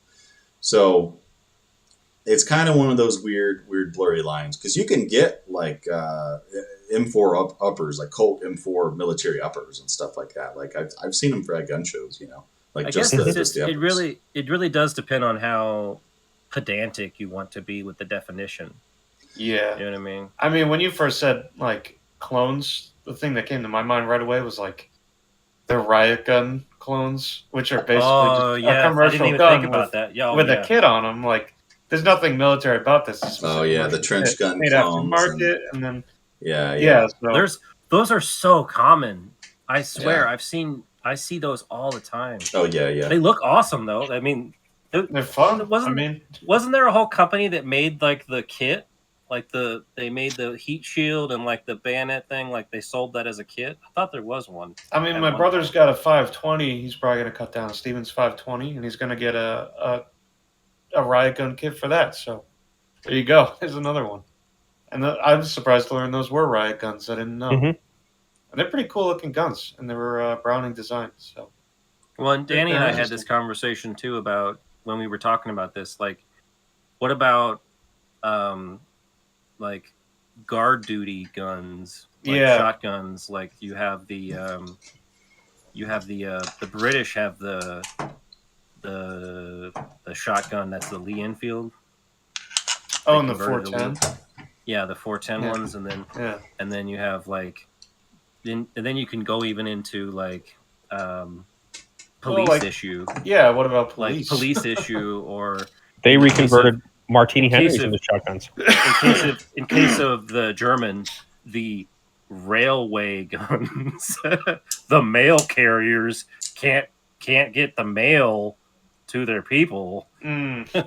So mail bandits is a real thing, all right. But it's just like I think it gets very pedantic of where you draw the line in terms of that. Yeah, mail bandits, that never went away. They're still porch pirates. Oh yeah. I mean, yeah. What were you smiling and grabbing, Danny? Okay, so your mic. So I thought Danny, your mic. Yeah, can you hear me? Attaboy. Yeah. I thought of something else too, right? Because so you have companies like Walther and Sauer and everything like making military guns, right? For the military. They made these pistols for the military. But then they also made the same exact guns for like police and for commercial, right?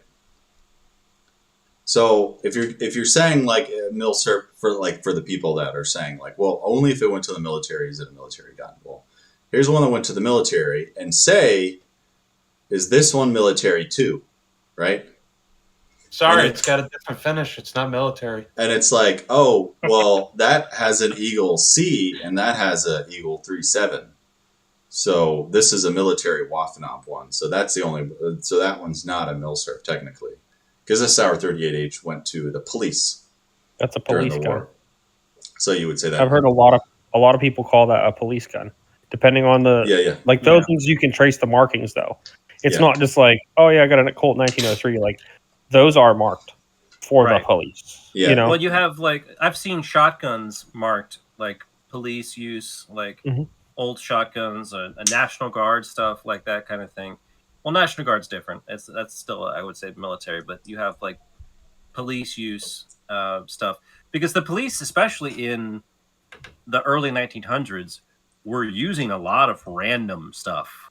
Like it was not standardized whatsoever.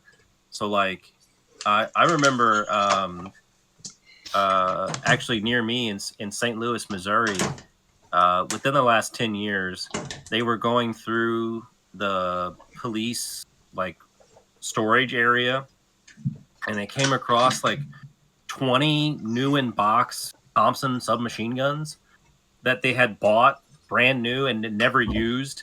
They were still like original Thompson submachine guns with the full like Tommy gun kind of thing. And it's like, well, that's friggin' cool. And they sold all of them too. They bought Glocks with them or whatever. But like, then they sold them too as like full legal, like full transferable. Yeah. So it was like they just didn't know they had them. They forgot they had them, and they just left them in the original shipping containers and everything.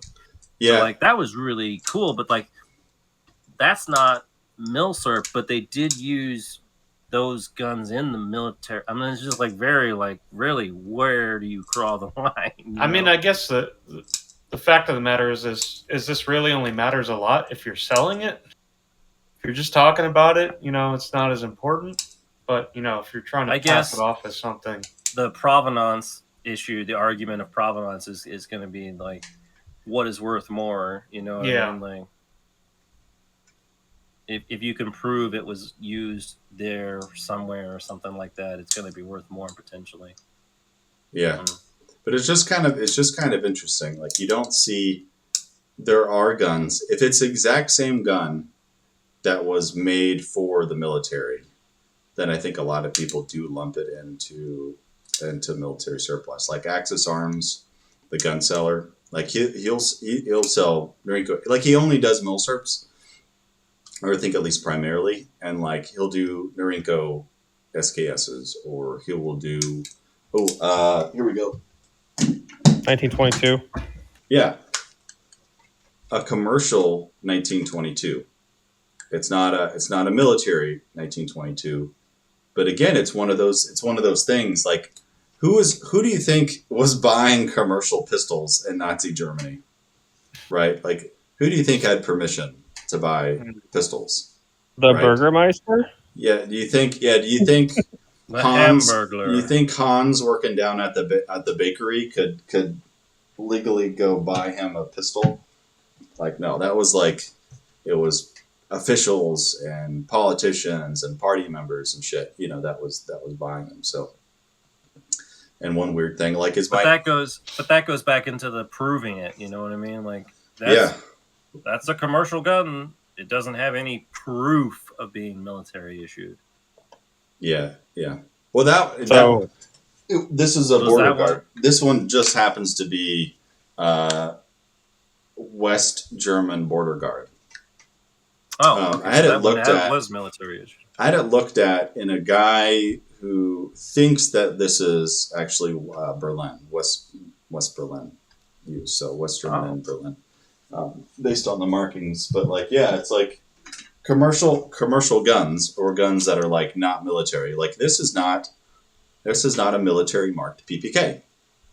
There are no military markings on this gun. And is it a military gun? Is it a Milsurp? Right? If it's a commercial made gun. Milsurp light. It's a CNR. There we go. Yeah. Special contract. That's a bad example. That's a special contract. Yeah. Gun. I know what that gun is. I think, did I show this already? I showed it already. I don't remember. Your PP? Well, I had a PP. My PP is on the wall. My bad. This is the PPK. Did I get this since the last podcast? I don't remember. I don't think so. I can't remember. No. Oh. I don't remember you showing the PPK. There you go. This is okay. In 1941, the Waffen SS put in a contract for 500 PPKs, and this is one of that contract to 500. Waffen SS is a division of the OKH. It's paramilitary. OKW. The Waffen SS was a paramilitary organization. There's no Waffen amps on this gun because it's not German. Like, so OKW. how do you prove it? I'm ignorant of this. How do you know it was one of those pistols? Because they asked for the serial number to be on the slide as well, which at the time they didn't put them on the slide as well, and then the serial range. So there's a recorded serial range, and then it is on the slide too. Yeah. So it is. Yeah, and it was verified by Tom at Legacy, Dr. Tom at Legacy Firearms. So I don't know. No Waffen amps. Best I could do is 5. Yeah, I know. Yeah, the story. Where's the mum? Where's the mum? Yeah, I know. You know what? Anywho, you can there's little hidden gems out there too. Like, most people would see it. It's got like no bluing left on it or whatever. But you know, you'd see a pistol like this, no military markings, no finish or whatever, and think, yeah, best I could do is 500, Sonny, or whatever. But like, oh no, it's actually a super rare actual SS contract. Proven, yeah. Yep. Actually, yeah, issued to an SS officer. That's hard to do to prove an SS thing, because they didn't always have like that written down. Like, it's because it's paramilitary. They bought and grabbed whatever. Yeah. You know, so apparently the documents were captured by the Americans on who these were issued to, and it's stored on like microfilm. Microfiche. Microfiche. Yeah, the little slides. So you can, so you have to like go and physically like look at the documents in order to see these. But yeah, it's one of the, but like the guy who that was issued to, it is written down in a paper and in an archive somewhere. You know, you just have to. Somebody'd have to figure out how the hell to go and find that out. But yeah, it's one of those weird things. So yeah, the police versus commercial pistol. So it's among the same line, like the 1922 commercials. Between like 3 and 5% of total 1922 production was commercial. So it's sort of the opposite of other guns, where like commercial 1922s are probably more expensive and they're a lot less common than the commercial ones, where it's like the flip with like Walthers and stuff. So we have our Venn diagram here. We've got military issue, right? We got circles. Well, we got military issue. We have commercial production, and then police as well. And yeah. Then, like what? Paramilitary somewhere in there? Like, I mean, yeah, I guess paramilitary would be probably the fourth. Like, so I don't. I'll add a fifth. What was the fifth? BFONG. Oh, okay. Yeah. I have at the builder a parts matching PPSH kit. It will never be a real gun. Again, it was torch cut. It will be made into a toy. Well, real gun is a legal thing again, right? Yeah. I say it like, I guess I can fire real bullets. Yeah. Here's why I say it, because it'll never be a real boy. Because it's just a blank gun, right? Yeah. Yeah, like it's my Pinocchio. It'll never be a real boy. Like the MG34 is a real boy. That's exactly how I say it. So it was a PPSH 41 made in 1945. It's a parts matching gun that they were cut up by the ATF, and it will be made into a blank fire only non-gun. It cannot be made unless you have license, blah blah blah, legal stuff. Well, I think what that would be is like you have the Venn diagram with the 4 things interlapping, but then you also have off to the side of military, you have BFONG like interlapping. Or like you'd have parts kits. And then you have like SemiAuto builds, BFONGs. Yeah. Yeah. Because like MG42s and 34s that are made to be BFONG only, like there's a lot of rules to this that I'm not going to get into because I don't know them all, right? But those are things that should never shoot. Right. Unless you do all the crap that you're dictated to do, but you can put blanks in it and it'll run full auto in blanks. It's like its own category that it's a special exemption. It's a special exemption. It's all original parts. It's made in original machinery in 1945. Everything is exactly the way that it's described. It's but just legally, it's not a firearm, and it doesn't shoot bullets. I mean, but that's how it is, right? Legally, it's not a firearm anymore. Yeah. It's a weird reenactor niche kind of thing that like that's really the only people that are like movie people that do it. Well, yeah, but like movie guns is the same way. Yeah. It's tough to consider because especially if you don't really understand it or know or like understand its use, but like it's all original parts made on original machinery in a factory that's numbers matching. Like I guess you could go more off of where it's actually from or who it's from. It's a Russian PPSH 41. Oh, there you go. It's from the military. Yeah, like it's MG42s, it's MG34s, it's MP40s or MP28s or you know. But I guess since it's modified, if you're doing a Venn diagram, maybe it's its own bubble somewhere towards that commercial line. Yeah. I don't know about commercial. It would be more of a modification. This is a very complicated, isn't it? Diagram. Well, if it's I don't even know if it's a Venn diagram anymore. So does that sort of commercially remade MG34 somehow share the circle or whatever as the straight up like commercial Sauer 30Hs and 1922s? because it's just a commercial gun. My MG34 has eagles on it. I would say more. That's more of a modification section. Like you'd have to have a modification section. I feel like that would be like where the clones are. That would be where like you've modified the rifle or firearm in some way that for legal reasons. For legal reasons or for whatever reason. Well, that's why I was like the 45 Webleys are not for legal reasons. Those are for simplicity reasons. Mm-hmm. You would have the Bubbas in there. Like it would all be under modification of the original configuration. And I mean, but you have like caveats there too, where you have like the Thai police Type 38s that look like sporterized rifles because they cut off the stocks and made little carbines out of them. Yeah, it's a police gun, but it was a military Japanese gun. Yeah. I guess it would sit somewhere between police and military. It's a really complicated Venn diagram. I can actually answer this question, I think. Yeah. It's very simple. Do whatever the hell you want to do. I mean, yeah. You collect whatever the hell you want to collect. I don't think we're gonna like solve this. I don't think it's a thing. I don't think it's solvable. Yeah, I almost feel like Milsurp or whatever. Like I collect Milsurps because I run into the problem a lot of because like I'll go into a gun shop and they're like, "Can I help you?" And I'm like, "Oh, I'm into like, do you have any Milsurps?" And guys are usually like, "What do you mean?" Or what's that? Or maybe CNR is the better term when you're looking.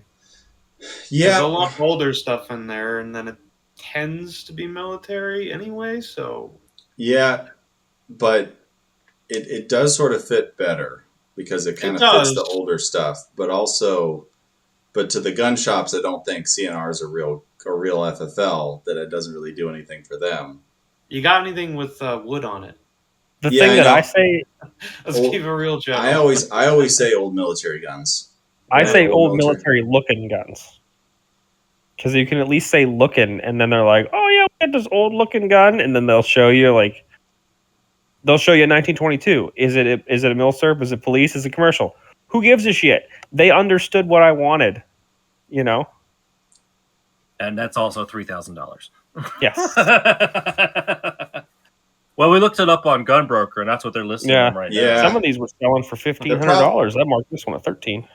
Yeah, a lot of times if I've said something like, "Oh, look, I like old military guns," and they're like, "Oh, you like Civil War stuff or whatever." Like it's funny when it seems like when a lot of old guys think old military gun, they think like way back. So they're talking about like, front pushers and all that kind of stuff. Wait, front? What was the term, Jared? Front stuffer. Front stuffer. There we go. Front stuffers and yeah. I've never heard that. What does that mean? It's for muzzle loader. Oh, okay. I got you. The further west you go towards the Appalachians, the more simple it gets. Yeah. So it's interesting. So, do we want to answer the question? Is Jared's? I don't know. Gun is his gun a Milsurp? I'm sorry, go get a real Milsurp. Yeah. I mean, it's not a CNR. I don't know if I would say it is. Yeah. I mean, I'm kind of with Jared here in terms of like, I would say, in my opinion, no, but also like, who gives a shit? It's a firing MP34, MG34. MP34s are different and they're cool. I know. I would love to have it. I would totally buy a replica MP34. Yeah. I'm just saying I would. Yeah. But like I would say no because it's modified. And like in the same vein of like I wouldn't want to buy it because I really love anti-tank rifles. I'd love to have an anti-tank rifle collection. I just don't have the legal ability to do so in Illinois and also the money. But I would love to have a boys 55 anti-tank rifle, but the common thing to do with those is to make them 50 cal. And like, in my opinion, I would not consider a 50 caliber boys a Milsurp, or at least it's been modified to make it legal in that regard. So I don't consider it like an original configuration anymore. It would not be something that I'm interested in. But like, I'm not going to sit there and tell somebody that's super excited about it, I don't give a shit about your gun. It's not real. Like, that's ridiculous. That's toxic community is what that is. Yeah. And but there are people that will do that, and especially in the gun community too. But like any collecting community, there'll be people like that. It's like, it's not original, so fuck off. The purists. Yeah. Mm-hmm. So like, I would say, in my opinion, it's not something. I think it'd be awesome to have an MP34. I would buy one if I could afford it, obviously. But I'm not gonna sit there and go, "Oh, it's an all original rifle." Like, but Jared's not saying that either. So like, I don't know what we're talking about here. You know what I mean? MP34s are just like the 40 MG34s, where like I got you doing it too. You have to get you'd have to get a commercial receiver and kind of rebuild it in semi only sort of thing, which is pretty close. I saw a guy on Facebook, unless you're Gage, who I saw a guy on Facebook who somehow got a receiver and then registered it as an SBR, and so he has like a semi-auto only MP34 with like the original barrel and everything that he can, take out and shoot and stuff. And I think that's pretty neat. And it's like, again, it's like the MG where it had a semi-auto setting, and so it's just using that functionalities, but original receiver. Like there are there's a lot of countries out there where they don't have an ATF that does that stuff. Like where they just like the guy posted in a Facebook group. I don't know if you saw this a couple weeks ago, Aaron, where he had an M16A1, and it had the third hole, but there's not a pin in it because in his country, you just take out the full auto parts and it's no longer full auto, and then it's legal. And he posted that onto a Facebook group, and everybody was like, "Oh, that's illegal. Oh, that's a full auto. Oh, that's a machine gun. Oh, ATF." And he's like, "I'm not in America, guys. This is legal here."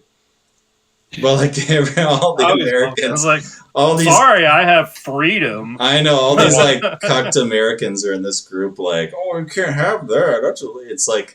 That's like the online Facebook version of like, you got a tax stamp for that at the gun range. Yeah, stamp nannies. Yeah, it's anytime. If you posted a stock pistol, Danny, there would be people throwing shit about it too. Mm-hmm. Wow, that's an SBR. Yeah. Oh. Just like you posted that funny joke about this is a real FN, and everybody was like, "No, it's not. It's not real. What are you talking about?" Yeah. I was like, I don't know. Ultimately, to me, it's just do whatever you want with your own money. Yeah, you can call it whatever you want, and I've got one, and you don't. Sucks. I've got an MP34 bayonet. Well, not really. It's not an MP34. What's the Portuguese designation? MP34. It has. I thought it has a different the designation. Portuguese have their own. Oh, they probably call it something goofy. I don't know what it is. It's a separate designation because it's slightly different than the MP34.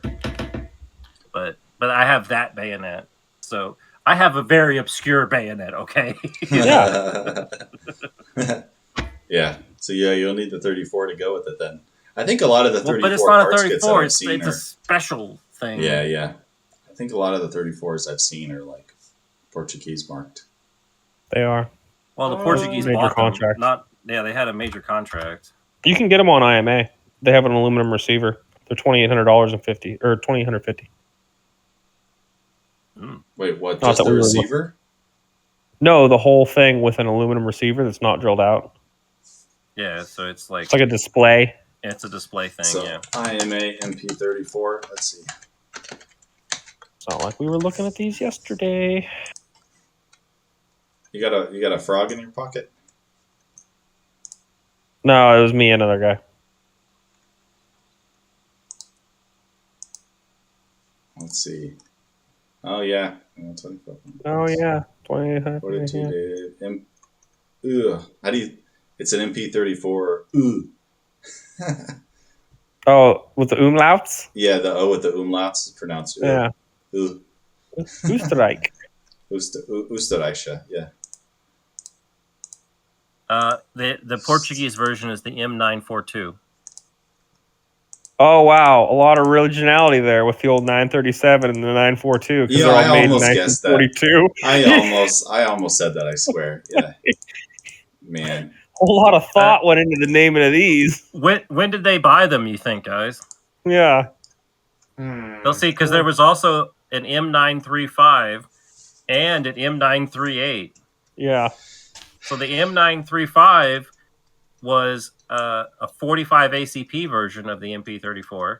Oh, that's cool. And then the M938 was a 7.65 by 21 Luger MP34.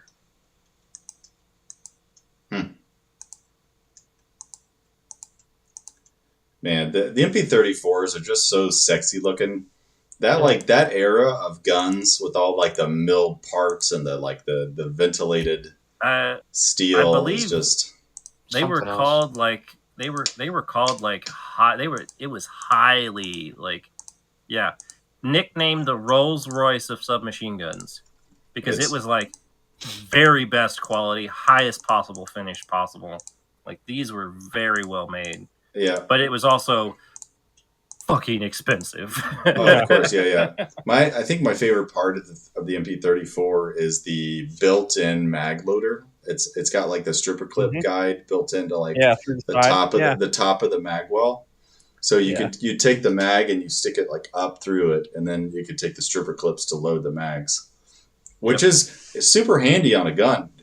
I don't know if you guys have like seen a lot of the combat footage in Ukraine, but I've seen like Ukrainians that are, I think they were Ukrainians. They had like 2 AK-74 mags, and they would put one in the gun, shoot it, and then it'd go down, and like they would load it, or like another guy would load it. Like they had a bunch of like just empty, like just single rounds, and they're just loading a mag, going up, shooting it, going back down, loading it, and shooting it, like all day. They didn't have any clips, so.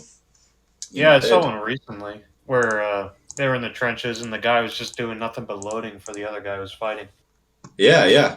So that's a timeless thing, you know, and you got your stripper clip guy built right into this thing. That's pretty cool. Doing an RPG too, though. I don't know if the Russians ever issued stripper clips with their 5.45 guns. I don't know. I don't know enough to know. I don't know if like an SKS clip would hold that or something. That'd be kind of cool if it did. I think because we do that. The U.S. does that. We issue them on clips. Well, there's I'm trying to think of what would be issued on clips. I would assume the 9x18 would be. That was made for a long time. Like they still use 9x18 to this day.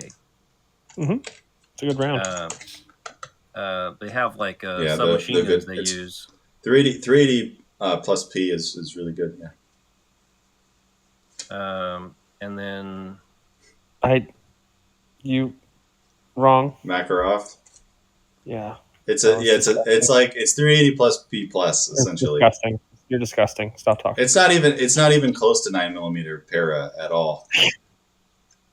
When when I've heard people talk about it, diameter. When I heard people talk about it, I assumed it was like somewhere in between the power range of 9mm and 380. But no, it's like right there above 380. It's like right there. And oh boy, those Mac guys make it seem like, oh no, it's actually it's just slightly less powerful. What were you shooting? What? The factory loaded Mac ammo that I shot was ripping. The stuff that I reload is light, but the stuff. Oh, out of a Mac. Oh yeah, it feels. Out of a Mac because it's a straight. It's a blowback pistol, dude. It's just straight blowback. So it kicks. It's hot because you're shooting 380, plus P plus kind of essentially out of a straight blowback pistol, which is chunky and heavy. But yeah, no, it's not. They couldn't have made the Makarov in something as powerful as 9mm para, most likely. like straight blowback. It'd look like it'd have to You be can't like make a 9. Well, let me rephrase that. You can make a 9mm blowback. It's called an Astra, but it's blowback. Man, now you got me looking at MP34 B-Fongs and stuff right now. Oh, there's an MP40 B-Fong. It's only $3,800. Yeah. Only. Is it an SS room or is it a? It's NJ Sekela. Sekela. I wish I could remember that company who's making they're making the speaking of the reproductions. We talked about them on a previous podcast. They're the German company that's bringing in the parts. But among the first guns they're wanting to make is the MP34 or MP38s, which I thought was weird, making a 38 instead of the 40.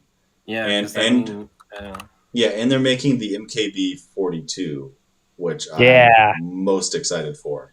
Yeah, like, that is a very rare gun that like just the average person is never going to own. So like, that's really cool.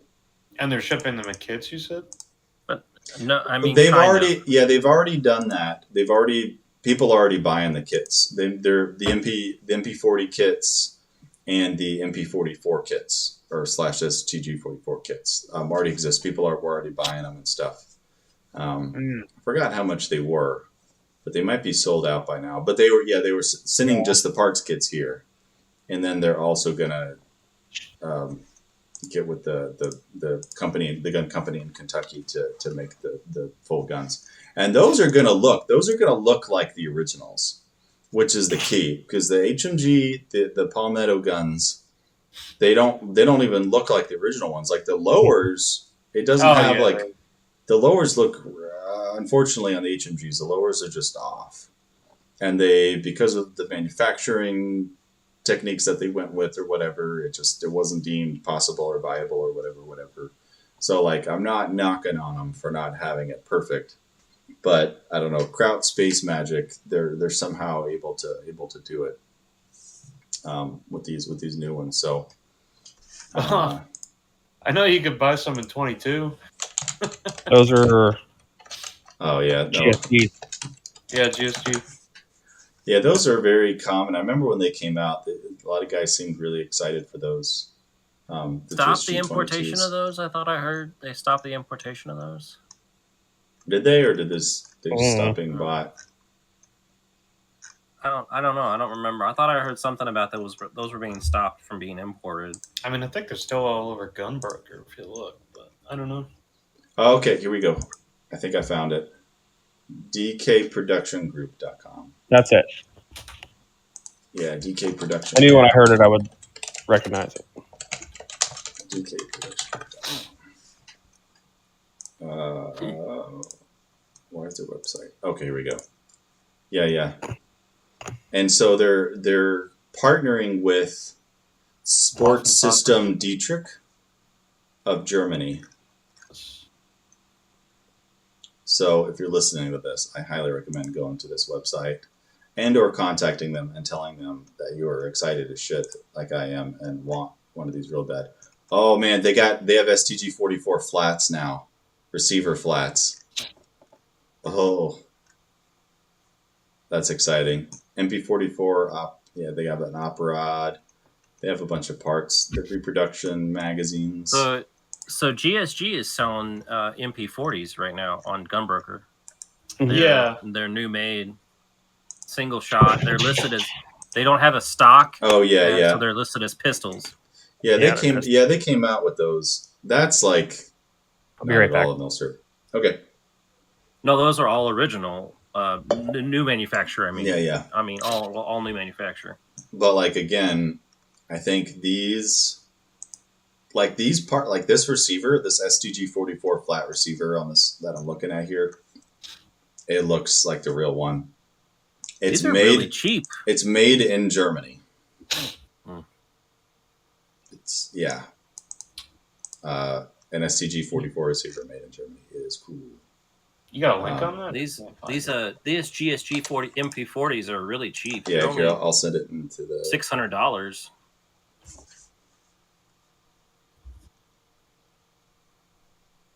I'd love to see these things. That. Yeah, just search dkproductiongroup.com.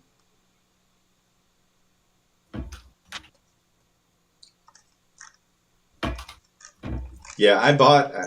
Oh yeah, I bought a G43 magazine from them. They had some new like original things. Like I don't know if they imported them from Germany or something, but they had a G43 magazine, an original one on here just randomly. That was a good price, so I bought it. But yeah, they have if you click on their just like the main website, just when you go to the main page, if you scroll down like under shop, it's got like what they're coming out with. And it's exciting. They have an FG42, the MKB42, the MP43, the MP44. On here, they say they're going to make a reproduction K43. They're going to do the VG1-5 MP38s. They're going to do the German copy of the Sten that has the vertical mag. They're making those. It's cool as shit. It looks like they're making like a modern version of the FG42. So if you look down under BD Modern, it looks just like an FG42, but it's got like fucking key mod around it. Mm-hmm. It's super cool.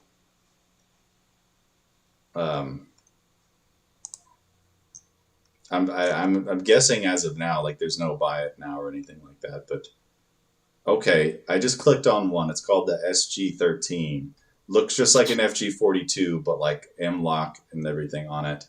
It says under the description, a modern FG42 in 7.62 54R. Yeah, like ooh. So this is pretty cool. Like if they can make 10% of this lineup, I will be impressed and I will be buying. Mm-hmm. I'd love a G43 that wouldn't break my bank. Yeah, G43. That's gonna be like some of the guns I would be picky about. The G43 is the one I'd be picky about because like the imperfections of the originals is what makes them, and if the new ones are too slick and shiny, like it's gonna kind of be a little bit of a turnoff to me. But I mean, I could like hit it with a hammer and some sandpaper. What do you think? No, it's the rough forging, man. The rough forging, nice. Yeah. But the stamped is stamped, so like these stamped guns, I think can all be very good. Like the MP40s and these STG44s and stuff. But yeah, they call it the BD42H. That's a modern MKB42H because it's made by Heinel. That's what the H is for. Because there's a bunch of them. Hey, doggy, Aaron. Aaron, your picture on Facebook, your profile picture, is it that dog, or is it the other dog? I don't know. I have to look. So you and another friend of mine have like a dog as their picture, and I swear to God, I get you two confused all the time because you're just like dogs. So I'm like, which dog friend am I sending it to? She's a little sad right now. It's just me and her in the house. So she's your buddy. When I'm gone at work, she's by herself, and she's never been by herself before. So she's a little. Bring her to work. A little squirrely. Oh, I'm sure she'd love it. Oh. Well, we already had a cat in the video, specifically a cat's butt. That was my cat. That's what he does. Okay, let me read the description of the MKB42 here. Are we still recording? Are you done? Yeah, I'm still recording. BD42H is SSD's reproduction of MKB42H, the forerunner of MP44. It was... I have a feeling this must be translated, like a bad translation from German or something, but it says it was made 11833 of these guns during WW2. We are currently working on making a closed bolt model for the U.S. marked. Yeah, this has got to be bad translation. Nice. And that doesn't exactly instill confidence that this is ever going to happen. But I'm just dreaming. this would all be amazing. Like, yes, make all these happen. Do you know how many people would buy these? Dozens. Yeah, There's dozens of us. I can think of at least 2. Well, I mean, how much? I mean, it's all going to be how much they're going to pay and how many they're going to make. On the list is it's a reproduction of the Bergman MP35. Talk about a niche gun. Yeah, they're calling it the BD35. Thread them for a BFA so we can shoot blanks out of them at each other. They could just make BFONs. Like, they would make a killing just on BFONs. It'd be easy to import. They wouldn't be guns. They could just be sold, anywhere. Yeah, that'd be the shit. They just made BFONs. The company for the K98s is Kodiak Defense. Kodiak Defense. Yeah, they're a Canuck. Yeah, company. So those would be nice too, because you could just throw it on the ground and not care. Well, it'd also be nice because if it's cheap enough, I could rip a whole bunch of parts off it and build something else with it. So those, if you remember from the video, that was made in Serbia. The K98s? Yeah, the K98Ks they're made in Serbia and imported from Serbia. And my first thought was like, oh, is it made off of like the machinery, the Serbian machinery, the Mauser machinery that's already there? Was it like mothballed and they pulled it out and then started making guns? Because I doubt it's brand new machinery. At that price point, I doubt it's brand new machinery. So how much is it? It's like $1,000. I think around $1,000 if I remember correctly. Maybe I made it up. Maybe I made that number up. But yeah, I don't remember ever seeing the price on them. So anyway, the Serbians, like the Yugo Mausers and stuff, none of those are the 98 pattern. They're all the FN24s.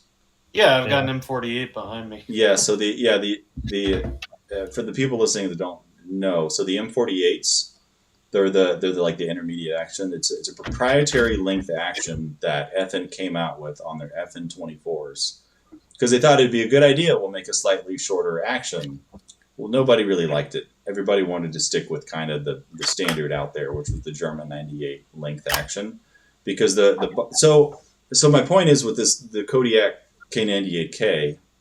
Yeah, that guy. You can So right here. So the Kodiaks might be made with that, maybe the same machinery that made those M48s, and if so, if it's made to that spec, which I'm guessing it is, it might not be interchangeable like with standard 1898 bolts and parts and stuff. So I mean, I wouldn't be too surprised if it wasn't. But yeah, if you want an interesting note, you can actually use the firing pins out of a K98. A long action, you have to use the cocking knob. It'll fit. Because I had a broken firing pin in my Yugo M48, and you can use a K98K firing pin and cocking knob, and it will fit and work. Oh, neat. Okay. Really? You don't have any issues with that?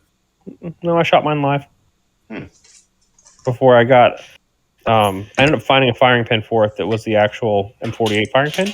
But yeah, for 2 years I used the K98K firing pin and cocking knob. So nice tip for people. Yep, it does. It's good to know. Mm-hmm. Everything, like every part on M48 is cheaper. I know, like all the part prices because I'm always looking at them. Mm-hmm. I'm finding on they're talking about these K98s.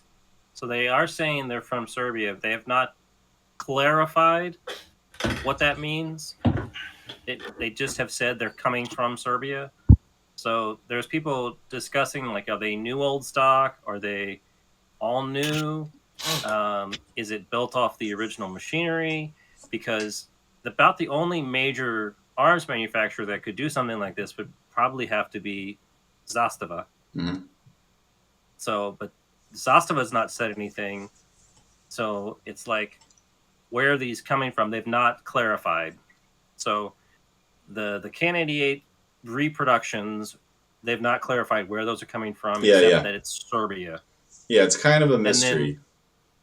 And then they are also talking about your DK Productions in this one forum I found, and they said that the MP40 ones, the MP38, the MP40 ones, are extremely well made. And he said they even use Bakelite. They don't use plastic. It's actual Bakelite. They make Bakelite for it. I love them. I love them so much for that. Oh, well, it's German, cool. so of course it's I love German Bakelite. Oh man. Yeah. Oh, what's that saying? Beat still my. It says he says that heart. He's not sure. He doesn't remember what they cost typically, but he thinks he remembers a price around $5,000 for the. Shut up and take my money. MP38. Man. So the DK Production website, they have like a recent post thing. I just saw one. They were at SHOT Show. They posted it in February 2nd, 2023.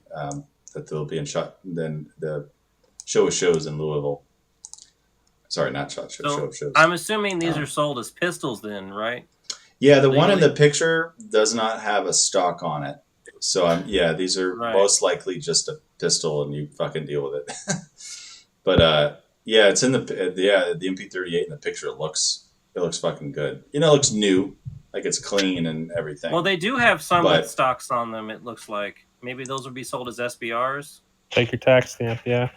Yeah, they've got the BD38 with the stock on it, but they also have is that a Sten?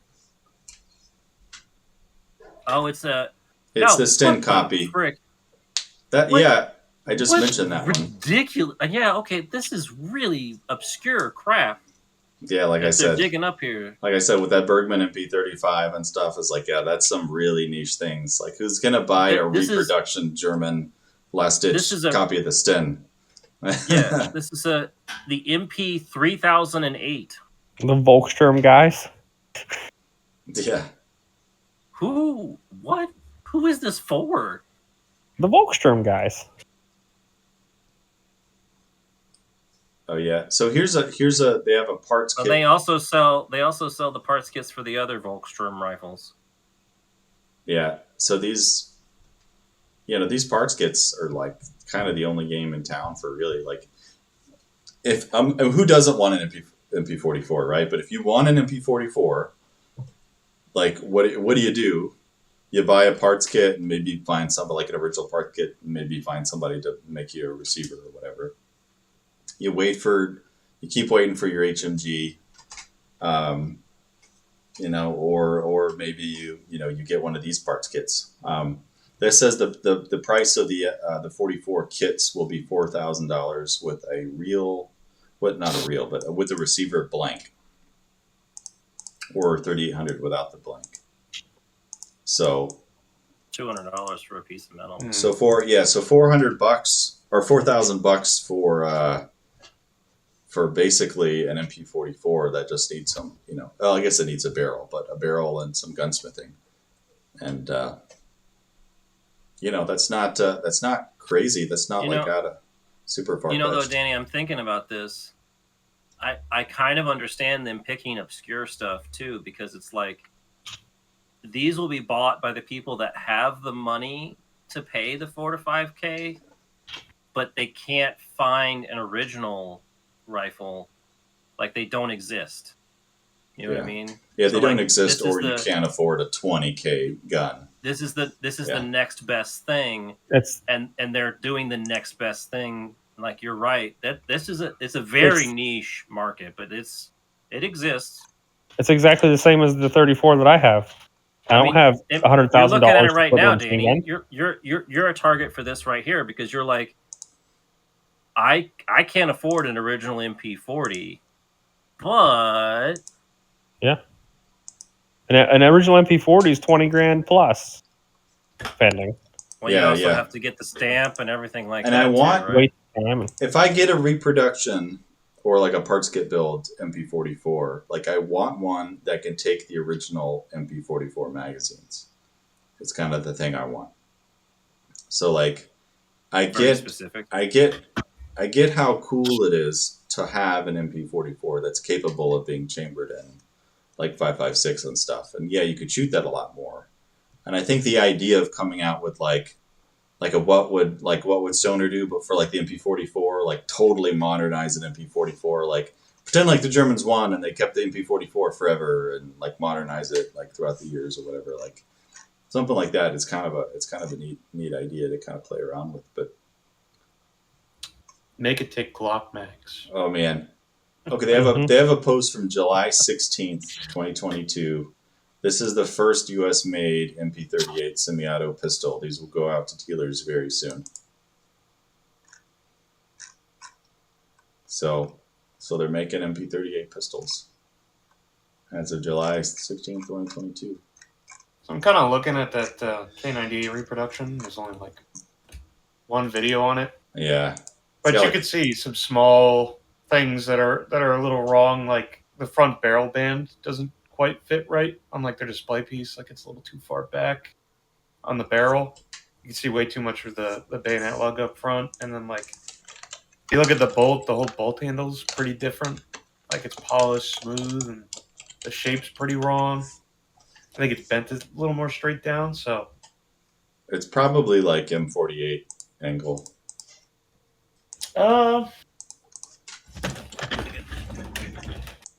It's almost more like a sporter ankle. It's a little sharper. Yeah, I can see the thing he's talking about, Danny. It's a pretty sharp angle. Yeah, it really looks like a sporter bolt more than anything. So, like, I wouldn't but imagine. I don't know. Oh, stuff. Okay, yeah, I'm looking. Yeah, it's definitely like a. Oh, and it's got the cutout. Oh my goodness, this is unforgivable. It's got the cutout in the stock, just like this is like what a FUD would do when they sporterized a rifle. They'd want the bolt to turn down extra tight, and so they'd cut that groove in the stock. You can see it at 221 of the video. How did I not notice that? Yeah. It's a full-on, like, I mean, you can tell it's... It does look high quality, though. I mean, the finish is way too shiny. So the front band doesn't fit. That is just... So that's because of the... So you see the band spring? So it could be that band spring is too... With the way the little display bar is, I can't tell on that. The band spring looks way too short. Yeah, I was gonna say, right at like 253, the band spring might just be too short, and it pulls the band back. Yeah, it looks too like but the band itself is just too large. Also, and maybe that's because are they showing off the one in 308 or the one in 8mm? So they didn't specify, I don't think. So the rear band is like the old milled. Yeah, the front band is like a late war stamped and welded. Yeah. So are those like old original parts? I mean, if you look at that they used to build this thing, that's what nobody knows is that they're arguing in these forums I found. They're not sure if these are NOS parts, new old stock, or if it's new stuff and they've just kind of mixed stuff together, whatever would be the cheapest to produce. But there's no talk about price point. Oh yeah, you can totally see on that front band that band does not fit at all. Yeah, that's what I'm saying. Like I've personally fit those parts on a Mauser from building one, and I did a much better job with a chisel, so it's a little slapped together. I mean, it's also possible this is just an example, and that it won't be like. Oh, it's like a prototype or something. It could be their one that they shipped around. Yeah, you'd think a display piece would be a little nicer, though, right? Well, yeah. You would be surprised at display pieces. prototypes get destroyed. Slightly different, yeah. Yeah. They're all touched and moved and stuff like that. So yeah. Taken apart a million times. This is like, so there's no takedown disc in the stock, which is like, which immediately makes me think of like an M48. Well, they have like the early war flat style butt plate and then no disc. Yeah, it's a flat. It's like the same features style. Yeah. It's a fat. So the 48s had a cup up plate. Yeah. So that I can just tell looking at that flat butt plate that it's not like the same It's not the same exact one. It's got a different shape to it than the German flat butt plate. So there's just these weird. There's just so many weird like changes. So say if this thing was $1,000, Mm-hmm. like why would you buy this when you could get like a Russian captured K98K for like $800? It's a real wartime used gun with lots of like history and stuff, and you don't have to worry about it getting dinged up if you take it out, whatever, because it's a Russian capture. I mean, I guess you could argue. If you sorry to interrupt you, Aaron. If you look at 312 with the bolt up, you can see the bottom of it is cut down, so it's not even like it's not the like circle of K98Ks. It's got the flat bottom like M48 bolts. Bolt handles. You're right. It's cut. The bolt handle, yeah. It's probably knurled as well. That's like that's just like an M48 bolt. Well, if this is coming from Serbia, then that would make more sense. Like this is probably like a mix of Serbian M48 parts, and then it's probably off M48 tooling. Like I'm just gonna call this a new Mauser. It's been a long time since we got one. Gosh, and you can't see the left side. It's definitely not a K98. Like it's such a mix of features. Mm-hmm. Wait, you can kind of see the left side a little bit at like 317 when he moves his This will be great for the podcast, by the way. Mm-hmm. What do you mean? We're looking at a video and describing something. Yeah. I mean, yeah, sorry. If you want to do some editing, you could throw these pictures in. But well, Danny will be the one to edit all this. Yeah. I do the audio stuff. I just show up. So yeah, but no. Okay. At least he's saying the timestamps so they can see what we're looking at. Yeah, you know? and you can look up. This is a well-known video. Purpose. So yeah, this is the Kodiak Defense New Production K98K Mausers. This was actually one of the things I did want to talk about because there was a lot of announcements, and we talked about DK Firearms or DK Productions last time or a couple times ago. But we were talking about like there's a lot of companies that have announced within the last month or two, like, oh, we're going to make reproduction Milsurps again. And so like this is why I wanted to talk about this particular topic today, because there's been a decent, at least 3 or 4 companies announce something like this project. Mm-hmm. So yeah, you know what this kind of reminds me of is like a Khyber Pass thing. Yeah, I mean, it's what it kind of looks like. It's like I've drawn a K98 from memory, and this is what I know. Okay, but it's not quite right. It's like a video game K98. Like it's a 10-foot gun. Yeah. Oh yeah, it's a 10-foot gun. It's like the 10-foot woman. Like it's a 10-foot gun. So it looks 10 foot away. That's a K98, right? So at like 201 in the video, it's on the butt plate, and there's ribs on the butt plate that look exactly like an FN ribbed butt plate. Like no! Like a post. This is like a post-war FN ribbed butt plate. The butt plate's also a little too large for the stock. Mm-hmm. Yeah, because it's an FN butt plate on like an M48 stock or something. Like this is. Is it a lam? I'm not watching. I mean, it's not. Laminate? It might not be exactly an M48 stock, but it looks because it has the inlet for the bolt handle. But it's a laminate. Yeah, you can see when they get to the sling cutout, you can see it's laminate. Are you sure, right, Danny? I don't know. I think that's solid. I think that's grain. Oh yeah, now that you're looking at it, I'm looking at it. I think that's grain. The grain looks like it's supposed to be laminate, but it's obviously solid. I don't know. It's hard. Like I think it's mock laminate. And like just to be real fucking pedantic here, the bolt handle circle shape is a little off. It's a little more like teardrop. Than just like you're wondering, the K98K bolt. The K98K bolt is like a sphere at the end of like a rod sort of thing, where that kind of like blooms out. I even noticed this I don't think it's laminate. I was literally just buying a bolt body for the K98 I'm building, so I was like, "This isn't right. This isn't perfect." Because there's so many like fakes out there with like a slight bend to them, or the bend's the right like degree, but not the right angle, like at the top. So I was sitting there like for ages trying to find the right one, and I kept looking up examples. So Well, the reason I can tell it's not a laminate stock is actually with that cutout for the bolt. You can see it's not got the layers like you would expect to see a laminate to see there. Yeah. So like, yeah, it's definitely solid hardwood.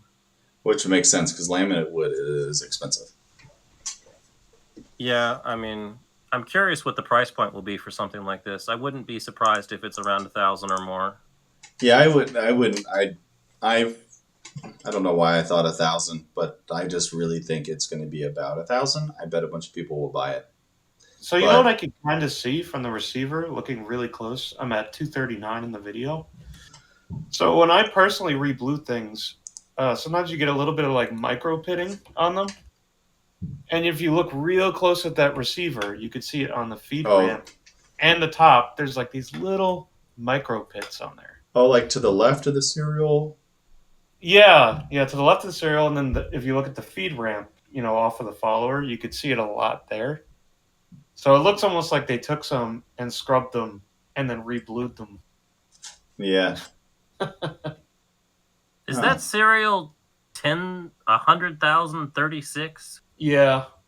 Yeah. 100,036. But the first two numbers are really poorly stamped?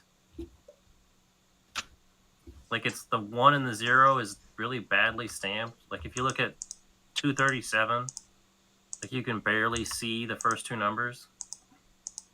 Yeah, they look a little different. The receiver looks like more purple.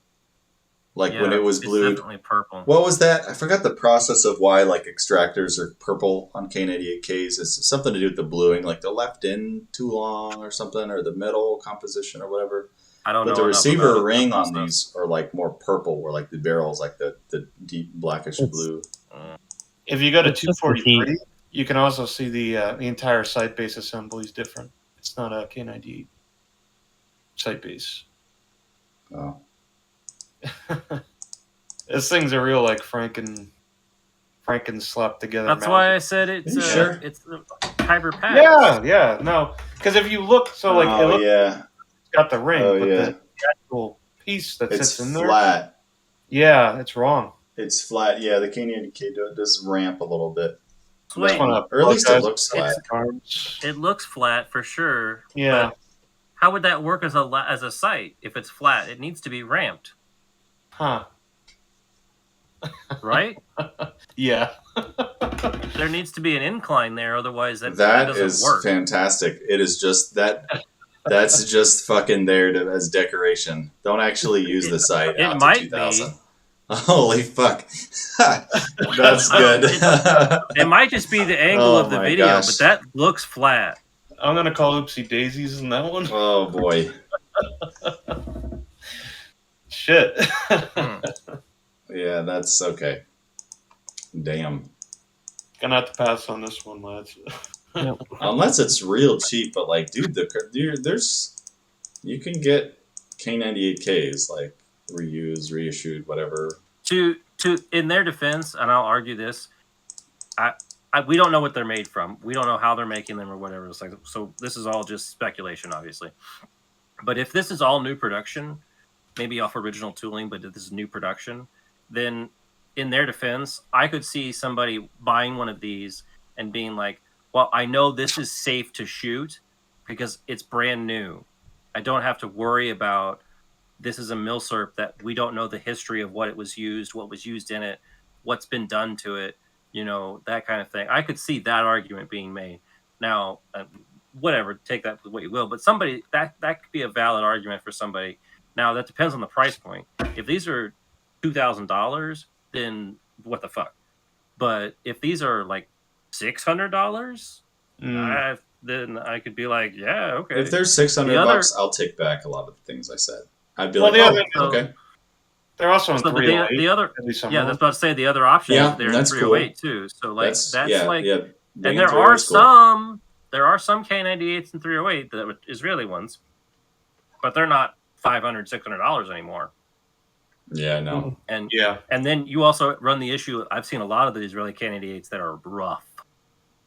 Like they've been put away after being used for a long time. So like And then like I've seen Israeli K98s that were the one we saw on our the Facebook page, Danny. I've mentioned it before, which is it was like a Ver 98 receiver that got conditioned back into a K98 that was reused by what was it, the Weimar Republic, and then it got stamped again for the Nazi Germany, and then it ended up in Israel for the, and then it's converted to 7.62, and it's like, holy shit, that's awesome, that's great historical accuracy. I'm never gonna fucking fire that gun.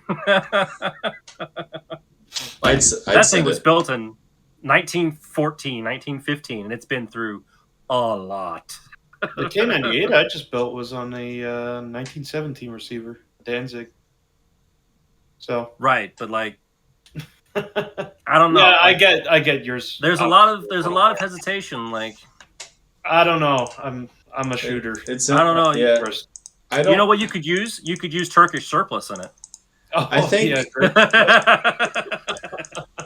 I feel like the people this gun is for the people who, some people don't like having to hunt down a used gun. Some people don't like the idea of a used gun. They like K98Ks or just K98s, and they like it that it's brand new and it's cool and it's in 308. Well, and then if it depends on the price point, it could be a lot cheaper. Yeah, I mean, K98s are very expensive now. I don't mean to shit on it or anything, but like I want to be honest, for people who are thinking about buying this, there's a lot of inconsistencies, and it's not a good rep. I got another one. I'm just nitpicking the shit out of this. At 217. 217. All right, so look at the hole. So there's a screw, like a trigger guard screw, the rear trigger guard screw. I noticed that too. Some don't go all the way up, so I wasn't gonna nitpick it super hard, but yeah, that should go up further.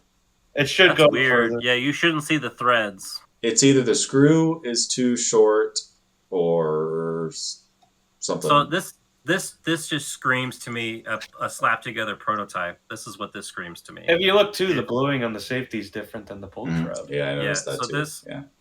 This is definitely a put together prototype. This is a what is that called? This is the design phase. Proof of concept. Proof of concept. Yeah. This is a proof of concept to me. We call them a design phase. Yeah, but like this is definitely, because we deal with prototype stuff all the time in my line of work too, and like that's not final product. This is not final product. This is your D phase. This is your step 3. Yeah. I wouldn't. If this is final build quality, no. I mean, there's loose fitting shit, and it's not looking good. Yeah, granted, at first pass, it's like, oh, cool, it's a K98. But now when you get like some like Mauser snobs looking through it, it's I'm not even a snob, and I can say that hole there. Actually, your rear trigger guard screw is about a millimeter too short there. Well, I'm not a snob. I just build them for that's fun. A weak point, but that's a weak point in recoil. Yeah. It could be. It could be a weak point. How's the recoil? M95s. Oh, M95s. That's where they break all the fucking time. You're right, dude. There's no recoil lug in the stock. Yeah, there's no recoil lug. Oh boy, and it's just a hardwood stock. Oh, that bitch has got a crack. Maybe. Shit. Maybe. Unless it's like bedded something special internal or whatever. Like. Yeah, so wait, do the M48s have recoil lugs? Yes. Yeah, they all do. They all do. All do for good reason. Because if they don't, So if they don't, all the recoil goes back on those trigger guard screws, right? So it's like it goes back on the tang. Or the tang, Which is why the M95s are prone to breaking right there. Is because they don't have a recoil lug except beyond that tang. So like if those are not, and that's why I tell everybody that buys one of these M95s, like if you buy one, you need to make sure those screws are tightened, because they will come loose and it will snap. It'll break that stock. So I didn't even notice there's no recoil lug in that stock. Okay. Yeah, I don't know about starting to look at this. It's starting to look like all right, here we go. Really dressed up another one. All right, so look at 208 and the sling cutout. You see, it's like rough. you see, like the light colored stuff that's in there. Yeah, this is that kind of not. That's either like wood left over from when they cut it, but I've seen a lot of old stocks that have that. That's just like dust and stuff that accumulates and it gets trapped in there and all the crevices and stuff. But so this like, isn't a new old stock. It doesn't have a recoil lug, so this is not a new old stock. This is definitely a new stock. From what I've looked at, like newer production stocks, this is typically what they look like. I mean, it's caught a lot of junk if it's new, or it's just like sawdust, like they just You know what it could be is it might be an old blank they had laying around, and they cut it from an old blank. Maybe, I don't know. Yeah, I don't know. This is more and more screaming proof of concept to me versus an actual like. I mean, they haven't even announced the price or when it's going to. It's only been out for like 3 weeks now, so like, this is all still very early, I would assume. Let's see. Sam. Oh, so on this video, Sam Salsa commented, "I'm not saying I'm disappointed because I truly am excited that someone is making a 3-year repro of the K98. But I wish there was a version of the rifle with a disassembly disc in the stock, a mid-warp upplate, little Freudian slip there, and a cleaning rod. Having those 3 features added would be incredible. That said, I'll likely still try to get this one someday so I can plank." Do you read the description of the video? So maybe you want a K98 that doesn't have blood on its hands. Blood on its hands in quotations. Maybe you want that new blood on its hands. Huh. This is not the production. This is not the Kodiak Defense that wrote this. This is done by the company that did this. Affordable optics and rifle. Oh my god! But it's garbage. Into that in USA market. Yeah. This is a really poorly worded thing, but this is just indicative of what's going on with this. Huh. Yeah, I'm excited to see more of this. Well, guys, it's 11 o'clock. Yeah, I gotta put my kid to sleep. Yeah. Yep. Well, all right. I would like to thank everybody for coming. Sam, Jared, Danny, and hopefully we didn't ramble on too much. No, that was fun. We owed him a long one. Yeah. So thank you for coming on, Sam. Thanks for having me. I don't know if we said it, but Sam is a Patreon member and a Discord member. He got access to the Discord through Patreon, and you were on the list, so you're next up. It is because of our Patreon contributors that this podcast is possible. So thank you, Sam, and thank you to everybody else who helped support us. Thanks for listening to us ramble on another time, and we'll see you in the next podcast. See you soon. Thanks, guys. Bye. See you.